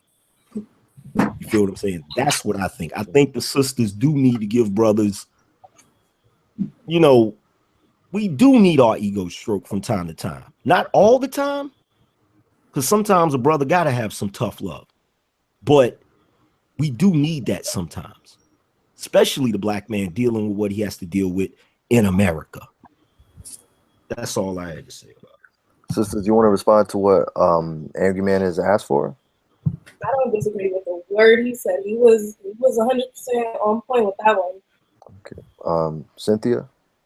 Okay, I do agree with Angryman, but I want to say this first. First of all, the pale males are natural beta males, so we really shouldn't take words that they use like hypermasculinity and attach it to anyone, because at the end of the day, that's just their way of shaming Black men for being naturally more masculine than they are. So now that we got that out of the way, I do agree. No, I had to say that because it's like, seriously, why are we really using, like, we're not going to use they're not masculine. You're basically saying not look to them as, you know, as examples.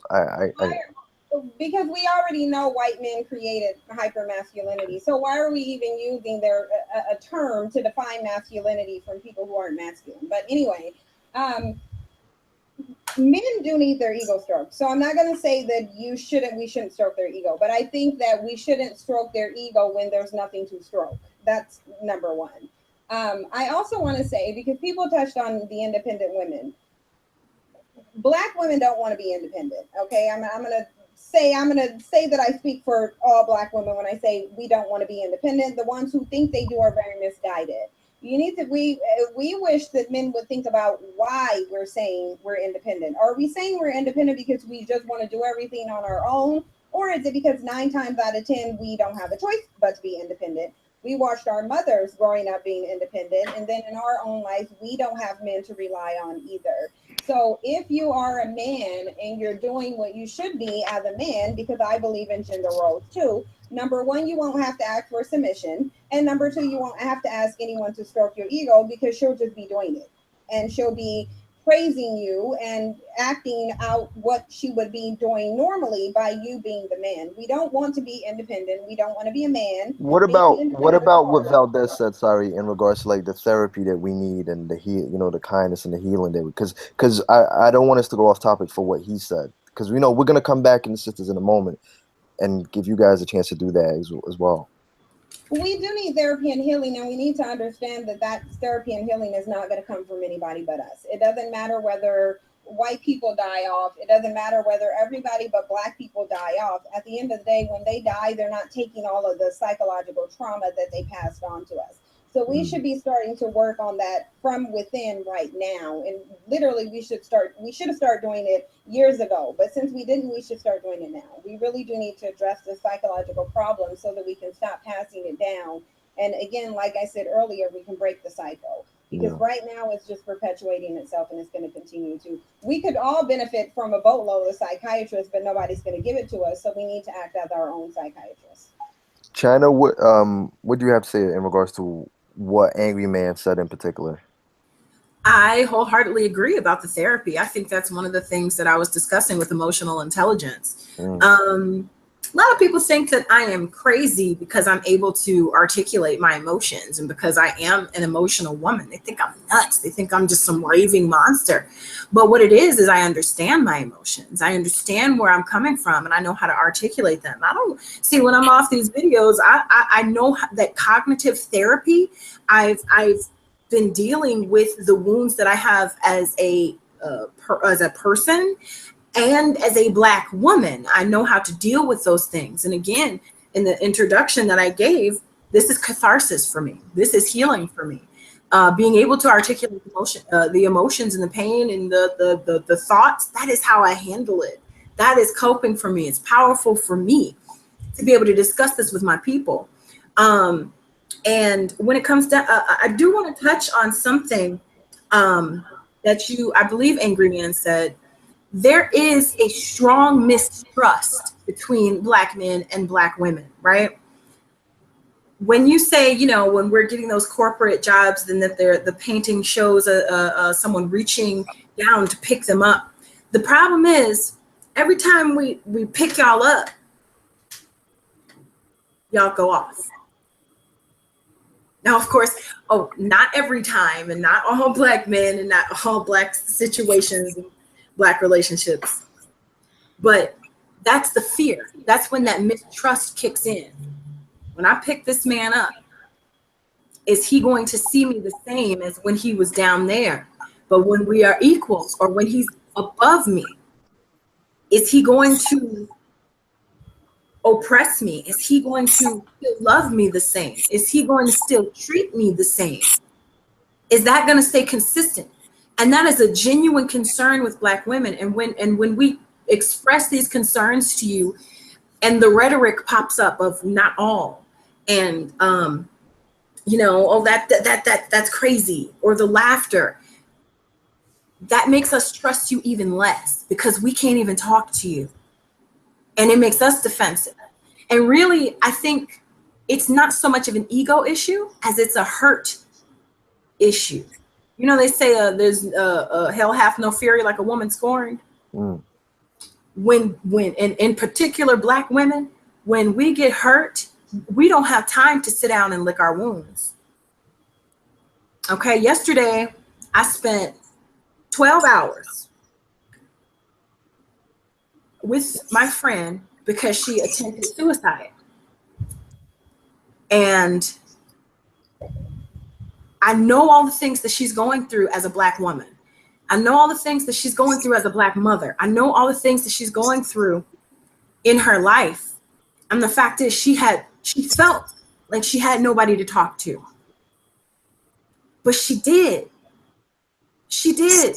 But she felt as if she was alone. And just what you said, Angryman, Valdez, because I ain't gonna call you Angryman no more. Valdez, exactly what you said, that therapy, that ability to trust somebody, that ability to trust someone, that is so necessary. We need to be able to trust you with any and everything. And that's what we got to figure out, how to break down these walls, because it's a real problem, and literally we're losing our lives because of it.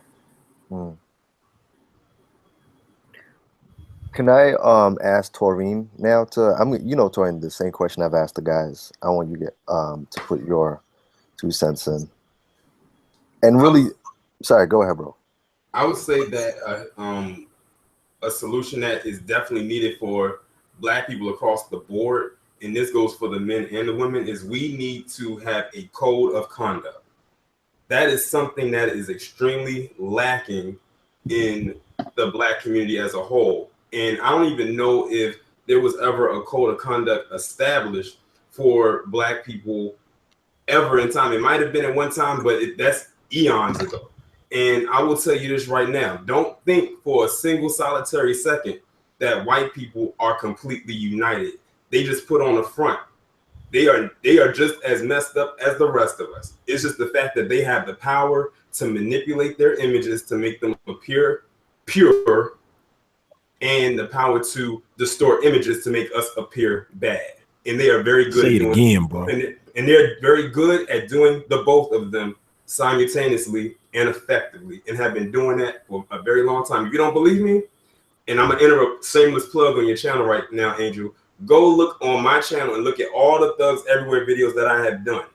All of them show the complete debauchery of what I call the caucus thing. If you don't believe that, look at the heroin plague that they're going through right now. Do you know that the heroin plague has taken out more of them last year than gun homicides and car crashes? But the media will not do that because they have the power to manipulate that. They stay on code to protect their own, even when their own are doing the absolute worst. I'm not saying that we have to do the same exact thing as them, because that would make us just as bad as they are. But they have a way of making us appear to be savages when they are the original savage. If savage had an image next to it in the dictionary, that is what image will pop up. So what do Black men require from Black women in that regards? To just always just remain on code. Whatever we have going on, let that stay in-house. Don't bring in-house crap outside. Right, okay. Jasmine, what do you have to say in regards to what Taurine said? I don't disagree. Once again, I feel like both of you guys have been pretty spot on with what you guys expect from us. So ways to build. So I agree. Sin, what do you have to say in regards to what Taurine said? Honestly, I missed what Taurine said. I have to go to the bathroom. Oh, sorry. Taurine, do you want to summarize what you said for Sin? Or about the code of conduct thing? Yeah. Oh, like I said, just have like a code of conduct. That's something I said. That's something that us in the Black community as a whole are lacking. Whatever we have going on in-house should stay in-house. Don't bring all our problems out for the world to see, because like I said, that gives our quote-unquote enemies the power to use that against us. And it's been, like I said, it's been working effectively for so long. And it's not just like in real time, but look at how they put it out in, say, movies and everything like that. Whenever they see a stereotype, they run with it. I always say Black people are not a monolith, but if they see one Black person doing something, they immediately take it and run with it and assume that we are all like that. And that is when the whole code needs to be established, that we need to clean our house up and let it stay and remain clean. And everything that happens inside of our house needs to stay there. It does not need outsiders invading. We've had too many invasions for far too long. And that's one of the main reasons why we are in the predicament we are in now. I think that even goes down to not letting others see our problems or our weaknesses. Because they could use that against us. Chyna, did you want to respond to what Taurine said? I actually agree. I agree that there needs to be rules and regulations. And in addition to that, there needs to be punishments. I don't, we can all decide on what those punishments are. That includes the terrorism that is plaguing the Black community. There's a lot of freaking terrorists out here, and they have our skin color, they have our hair, they wear the biggest ox, the biggest afros, the prettiest dashikis. They can speak the language, they can walk the walk. But their concern is not for our community, and I absolutely believe that there should be a standard in which we hold ourselves accountable.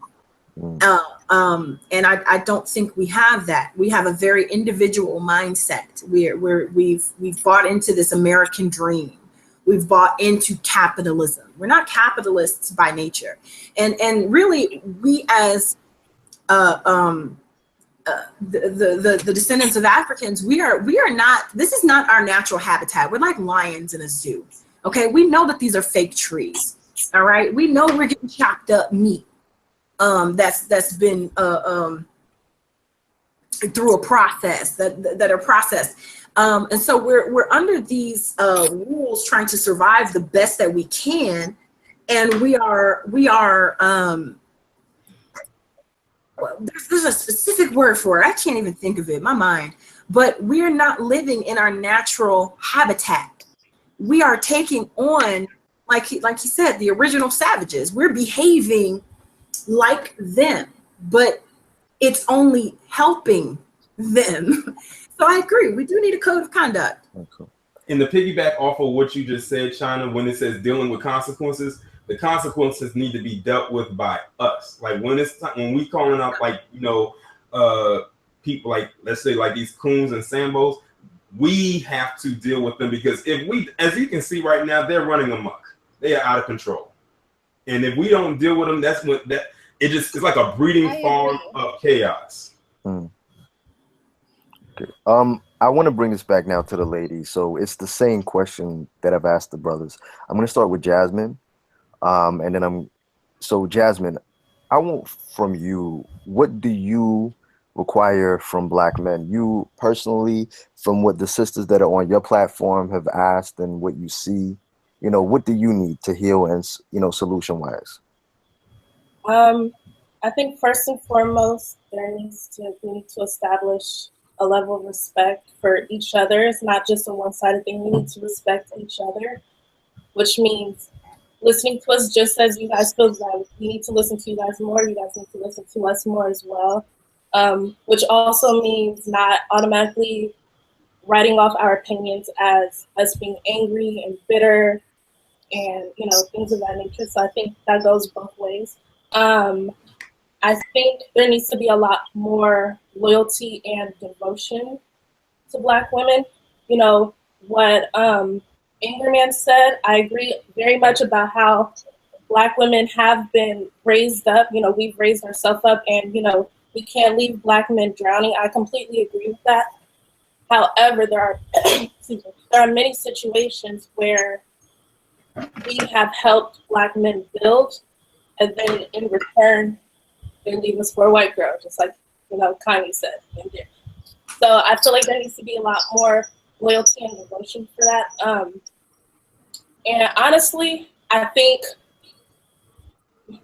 Black men need to date Black women. Like, I'm not against interracial relationships necessarily. Like, do whatever you want, but I feel like it's very hard to sit here and say that you want to build the Black community when you're not necessarily dating a Black person, and you're not raising Black children with a certain mentality of trying to help build the Black community as well.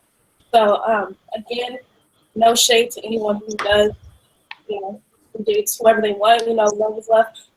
But as far as building up the Black community and building relationships between Black men and Black women, hard to do that when you're not, you know, going home to a Black woman and listening to her issues. The same thing with Black women. You know, there's a lot of Black women who run to white dudes for all these different reasons. I feel like we just need to come together. So kind of just summed it up really quick. But okay, thank you. Torian, what do you have to say to what Jasmine asked, or what she asked of, which is basically loyalty and respect from Black men and Black love? I would agree with her, especially on the part where she says that she agrees that Black men and a Black woman should be together, because at the end of the day, no one's going to understand or sympathize with your plight other than a person that is just like you from head to toe, even, you know, from outside of the flesh to internally. And like I said, there has to be that mental and physical connection, and it always must be intact at all times in order for everyone to be on the same page, on one accord. And I feel like when you have a relationship that's established like that, that's a healthy relationship, because some people who can get into relationship and their relationships are very unhealthy, so it's cancerous. So you have to establish a healthy relationship going forward in order to have something that is solid. Angryman, would you do you want to speak on to what Jasmine said in regards to wanting loyalty and respect and exclusivity, I would say, from black men towards black women? Oh yeah, I agree with that. I agree with that. Like, I'm not one of these people that's gonna make a whole movement about interracial dating, all that. You know, what people do is their business, but I do want to see intact black family units and family structure. I do want to see that. I hate to see, like, I grew up, and a lot of us, if you're Generation Xers, depending on where you grew up in a different, the landscape was different. You know what I'm saying? I grew up seeing black families in intact communities. So, you know, I agree with that 100%. And I also agree that we do need to respect one another. You know, that is one of the biggest problems amongst black people. Like, I hate to see, you know, black people just, you know, in a restaurant cursing each other out and shit. You know, Yeah, I hate seeing stuff like that. So, Especially yeah, I with the agree. kids. Yeah, especially, like, you know, I agree with that 100%. okay. And one more thing to add, which I feel like kind of goes with what I was saying, but I just want to make that point a little bit more prominent. We need to feel a lot more protected by black men also. I mean, the black men that I'm surrounded around, my dad, my brother, my boyfriend, I feel very protected. But just seeing what I see in the outside world and on Twitter, I feel like black men need to do a lot better with protecting black women. And that's not even just in the physical, but in the mental, making sure that we're okay mentally. Like everyone has mentioned, you know, emotional pain and trauma and depression. I feel like, you know, just as you guys have said, no one's gonna understand a black man the way a black woman will. I feel it's the same way. So for black women who date white men, I feel like, in my opinion, white men are probably really submissive to black women. I could be wrong, but whatever.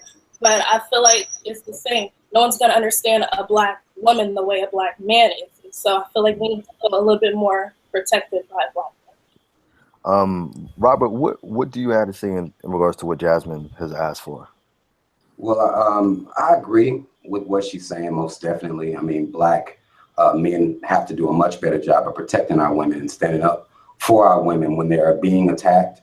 I do see a lot of bandwagoning. I think it's, you know, the fact that people can get groups, that there can be a person to have a channel or a blog or whatever just going ham on black women constantly. The fact that they can even grow a following is fucking disgusting to me. The fact that they can even get respect out here in the world is fucking disgusting to me. So I do feel like that. Do you think more black men that disagree, like brothers like you that disagree with black men that do that, do you think more of those black men should stand up and speak out? Most definitely, because that's the only way the women are going to see that we're there. I mean, we can talk about, you know, we could say in theory, like, well, I defend, but I can say that for myself, but I'm looking out here in this world and you can see black men allowing black women to be trashed, constantly laughing. You get little memes. We make a joke out of damn near everything out here. We don't take this shit seriously. And we hear our women telling us, well, we see y'all acting like that. And then we'll turn around and say, well, it ain't us. Well, we got to call these motherfuckers out. It's, to me, coons, self-haters, they all need to be fucking called out and dealt with and made to be held accountable for. And we need to be laughing at their motherfucking asses or either shaming them into their own little world amongst themselves because we allow them to represent us as people way too much and we don't say anything about it. And I do feel like black people need to stick together. And if we see each other fighting for each other, that'll give us, you know, more positivity about being out here, standing up for black women, or with black women standing up for black men, if it's met with support, if it's met with positivity, and I don't see that a lot. Thank you. Cynthia, it's the same question that I asked Jasmine to you. What do you black women need from black men? What do you need from black men? Okay, Cynthia's got a bad connection. Oh, she's back. There you go. Cynthia, I want to ask you the question. What do you need from black men? What do black women need from black men? I think black women need, first and foremost, accountability, and then just for black men to realize and understand the power that they have. It's like they're acting like mice when they should be acting like the lions that they are.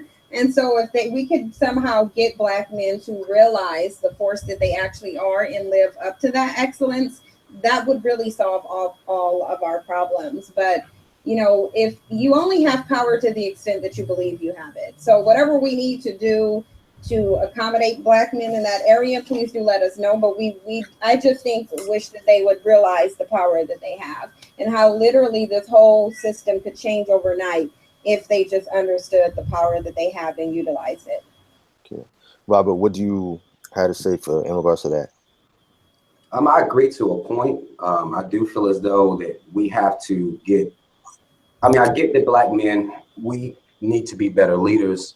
And if that's the case, then likewise, the next breath has to be black women need to be better followers. I don't think you could say one without the other, personally, at least for me anyway.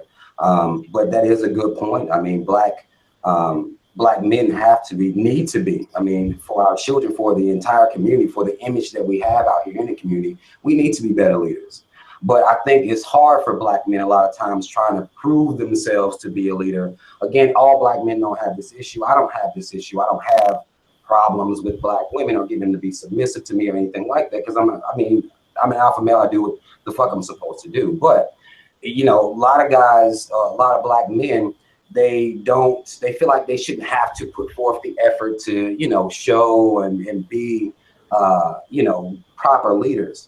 And I think that, you know, black women need to make it clear what black men need to do to, you know, be more of these type of leaders that they need. I think that is going to, I think that comes from communication, because you can say, well, you know, like I said, I gave examples of protection, but there are situations where black women, I think Chyna gave a situation where she's at a party. Black women are going through stuff, you know, everybody's going through something different at all times, and they may feel lonely at different times. And then you look around, and where is the black man? You know, where is he?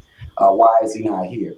And I think that, you know, if we can communicate what the problems are a lot better, as opposed to just saying, well, black men need to be leaders, you know, as opposed to that, if we can get you know, exactly what's required of black men, I think it'll be more clear. Now, I'm not saying a lot of these coons, they're not going to give a fuck one way or another, but I think the black men that actually care and love black women will be paying attention. Valdez?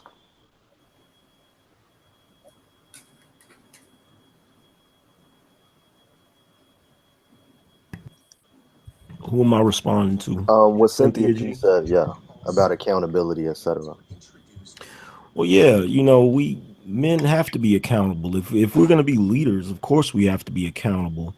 I agree with that, but you know, to speak to what Robert said as well, you know, yes, there needs to be accountability on black men's part, but we also need to have sisters that's willing to follow us. When you were when the sister was speaking about you know, getting with a certain dude and actually reaching down for that dude and then it not turning out right, that just goes back to the whole vetting process.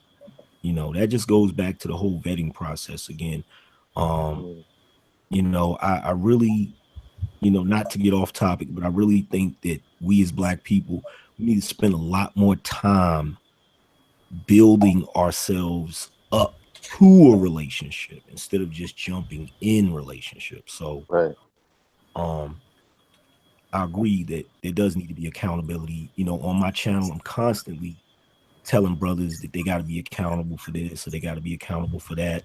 I have numerous cats that contact me for advice, and you know, that's the way I was raised. You have to be accountable for your actions as a man. You know? Excellent. And Taurine, in regards to what Cynthia said.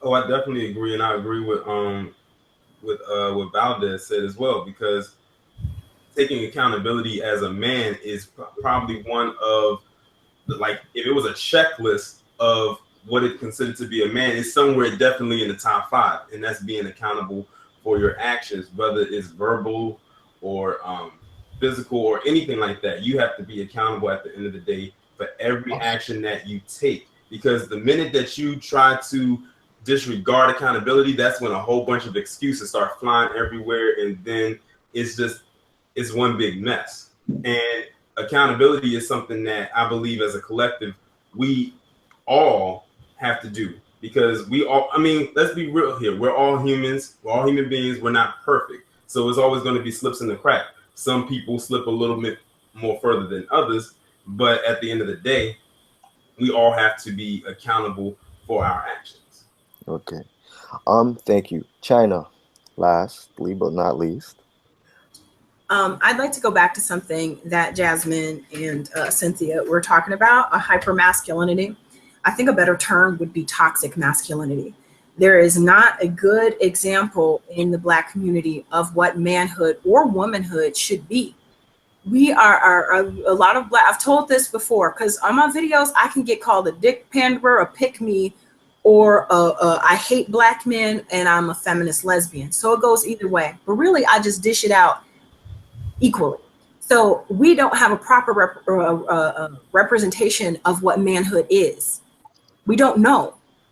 A lot of us haven't been taught manhood, whether our fathers showing us what man we should be with, what man we should marry, or them showing what man we should be. So there's a lot of toxic masculinity coming off as masculinity, and it's not at all. It's not what manhood is. And I do believe, and this may be because I have older parents, but I do believe that I can't teach manhood not in the way that a Black man could. I'll never be a Black man. And only a Black man can teach that experience, as only a Black woman can teach that experience. And so I think we're lacking that positive, it's been stripped away and we just letting it fall by the wayside. But I do think that we need community. We need to heal ourselves and think about our own individual sufferings that we're going through. But as a community, we have to listen to each other. Like I said in the beginning, we have to just take a deep breath and listen and just sit there. And I think that this panel has absolutely been a beautiful thing, because it's forced us opinionated, outspoken people with a following to listen and digest and hear what each other is saying. And I think this is the tone that we should be setting. Furthermore, I think as men, as Black men, you should take pride in being, and this goes for women, but specifically with Black men, you should take pride in being the descendant of a slave. There's nothing in this world that is more powerful and beautiful and incredible to me as a Black man who takes pride in his Blackness. And in that is your woman. In that is your children. In that is your family. It used to be a symbol of success to have a Black family. It used to be a symbol of success to not have your wife out in the workplace, not have to have her work. It used to be a symbol of pride to own a home. And it's just not like that anymore. My parents were born in the early 50s. And when I look at my grandparents who were born in the 30s and my great-grandparents who were born in the teens, it's not like that anymore. There's no pride. We need to get a sense of we need our roots, a sense of power. And this is it. I'm gonna stop after this. And as a Black woman, I feel that I need to be sure that y'all have my back. Mm. That y'all have my back. That you trust me. I don't put my neck on the line like I do because Angel, look what just happened to Angel. I'm not they've been attacking me left and right. Where have the black men been when they're out here attacking me for defending us? I don't see it. I need to. Can I ask a question? Yeah, sure. Go ahead. What did you mean by we should be proud to have been slaves? You lost me there. I don't understand what exactly you're trying to say. Because we survived. If we descendant of Africans in American slavery built the most powerful, economically powerful, politically powerful country in this world. It's because of us that happened.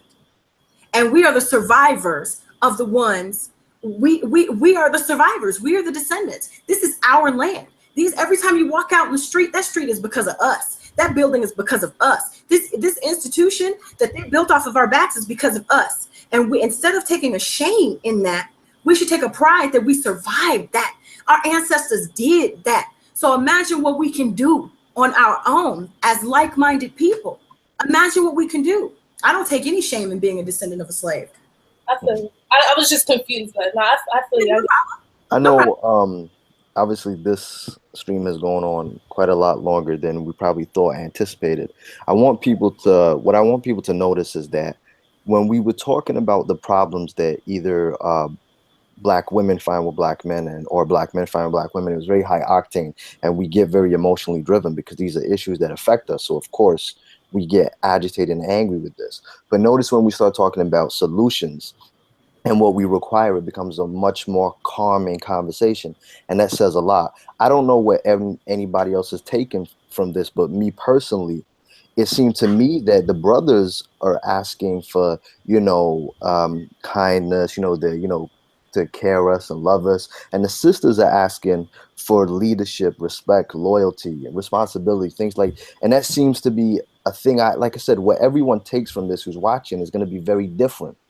And I hope that we can all actually learn from this. And it has been amazing. We've all an amazing panel that have been on here, all completely different walks of life, different thoughts and opinions, and eventually coming through that. Because I noticed the sisters are asking pretty much for the same stuff, and the brothers. So please, I want everyone to listen to that. I'm going to put the link to everybody's channel that's been on here in the description. I really would appreciate if everybody subscribe to everyone that's on here. Now, what I want is for everyone that's watching to please thumbs up the video. The brothers and sisters that are on the panel, I'm going to end this, but I want you guys to stay briefly for a minute or two because I just want to say something to y'all in private. I just want to say peace, love, and coconut oil. Layla asked if Chyna would sing us out. Like she asked, so, Oh my God. So, yeah, I don't know if you want to sing us out. Uh-oh. Do that. Let's oh keep my it God, love. I don't get nervous. Why are y'all doing this to me? 1,400 people watching. Let's end on some extra blackness. Right. You little mess. Let's do it. I'll Like, have the pipes out of negative vocals over here. Like what? Come on, man. You did. I wasn't prepared. Sing something that would. I feel like I'm in church again. Rise up by what? Yeah. Rise up. That's my shit. Rise up. Rise up by shit. Rise up by who? I don't even know her name. I don't know. That's my shit right there. I don't know. Chyna, give us something that would resonate with the this entire discussion. Give us some black love. All right, that's not difficult at all. How about Angie Stone? Angie Stone. Black brother. Oh my God, y'all are the most right now. Y'all are the absolute most. I'm too yellow for this. Okay. I don't. Okay. I'm for it, sir. Okay. Let me see. Wait, now I got to get lyrics because every time I get nervous. See, Robert, what you don't understand is she can really sing. I don't know. That's why I'm serious She can really sing. You know, like sometimes you get somebody to sing like, damn, they're not even that good, but you got to smile and just pretend like they are. No, she can really sing. So I wasn't okay, in the comments, tell me what to sing. Help my. Oh, so somebody said Strange Fruit. I could sing Strange Fruit. It's a little depressing, but. Well, somebody said Lean on Me. I don't know. That's a good thing. Okay, y'all gonna sing with me? Not at all. No. Gonna be the panel. Okay, all right. Okay, here we go. I like that. Lean on Me. A little Bill Withers, a little Uncle Bill. All right. Jesus, help me. Sweet blue-eyed fake baby Jesus.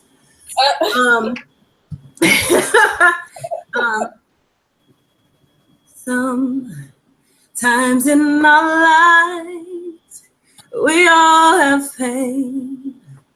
We all have sorrow. But if we are white, we know that there's always tomorrow. Lean on me when you're not strong. I'll be your friend. I'll help you carry on, for it won't be long till I'm gonna need somebody to lean on. Check this verse. Whoa, please swallow your pride. If I have faith, you need to borrow, for no one can feel those of your needs that you won't show. Lean on me when you're not strong. I'll be your friend. I'll help you carry on, for it won't be long till I'm gonna need somebody to lean on. Y'all ain't gonna sing with me? Call on your brother when you need a hand. We all need somebody to lean on. I just might have a problem that you'd understand. We all need somebody to lean on. Sexual chocolate. Thank you. Sexual chocolate. Thank you. And like I said to everybody before, right, and that people in the chat were saying the same thing. We are so much calmer and so much more collected when we're talking about solutions. So maybe let's look at the solutions, like from now on. Like I said to everybody, the links to everyone's channels will be in the description. I'm gonna put their Instagram names in the description also, because they definitely deserve it. Definitely give everybody a thumbs up. Go subscribe to their channels. This has been amazing. Peace, love, and coconut oil. Thank you, guys. Hey, man, that's racist. Please remember that from now on, brand new, never before seen videos, as well as live streams, will only be available on my website, ikyg.com, via a Patreon subscription. ikyg.com is a Black-owned, Black-ran platform, 100% free from censorship. It's the only place where we don't have to worry about what we say and expressing ourselves. Make sure you check out the description and the comment section for important links, as well as information in video form that shows you what benefits you get when you support the site and join my Patreon. If you enjoyed this video and want to see more, then don't forget to subscribe and be notified every time I upload a video. For exclusive content and perks, check out my Patreon. This is where we have private live streams, group chats, live Q&As, live phone calls, and open topics. This is a safe space where you can interact with other like-minded people, make friends, send each other direct private messages, and so much more without any trolls. And yes, you get to use GIFs and images in the live chats. So what are you waiting for? This is a completely independent website, free from censorship. If you'd like to make a donation towards the site so we can continue to put out the truth without fear of being silenced, then please hit that donation button. It's greatly appreciated. Check out the rest of the site for videos, private and public live streams, find out all the tea, and make sure to utilize the Black Money section of the website. Advertise your business absolutely free to people that look like you, free forever. And don't forget to follow me on Instagram and Twitter at angel_IKYG.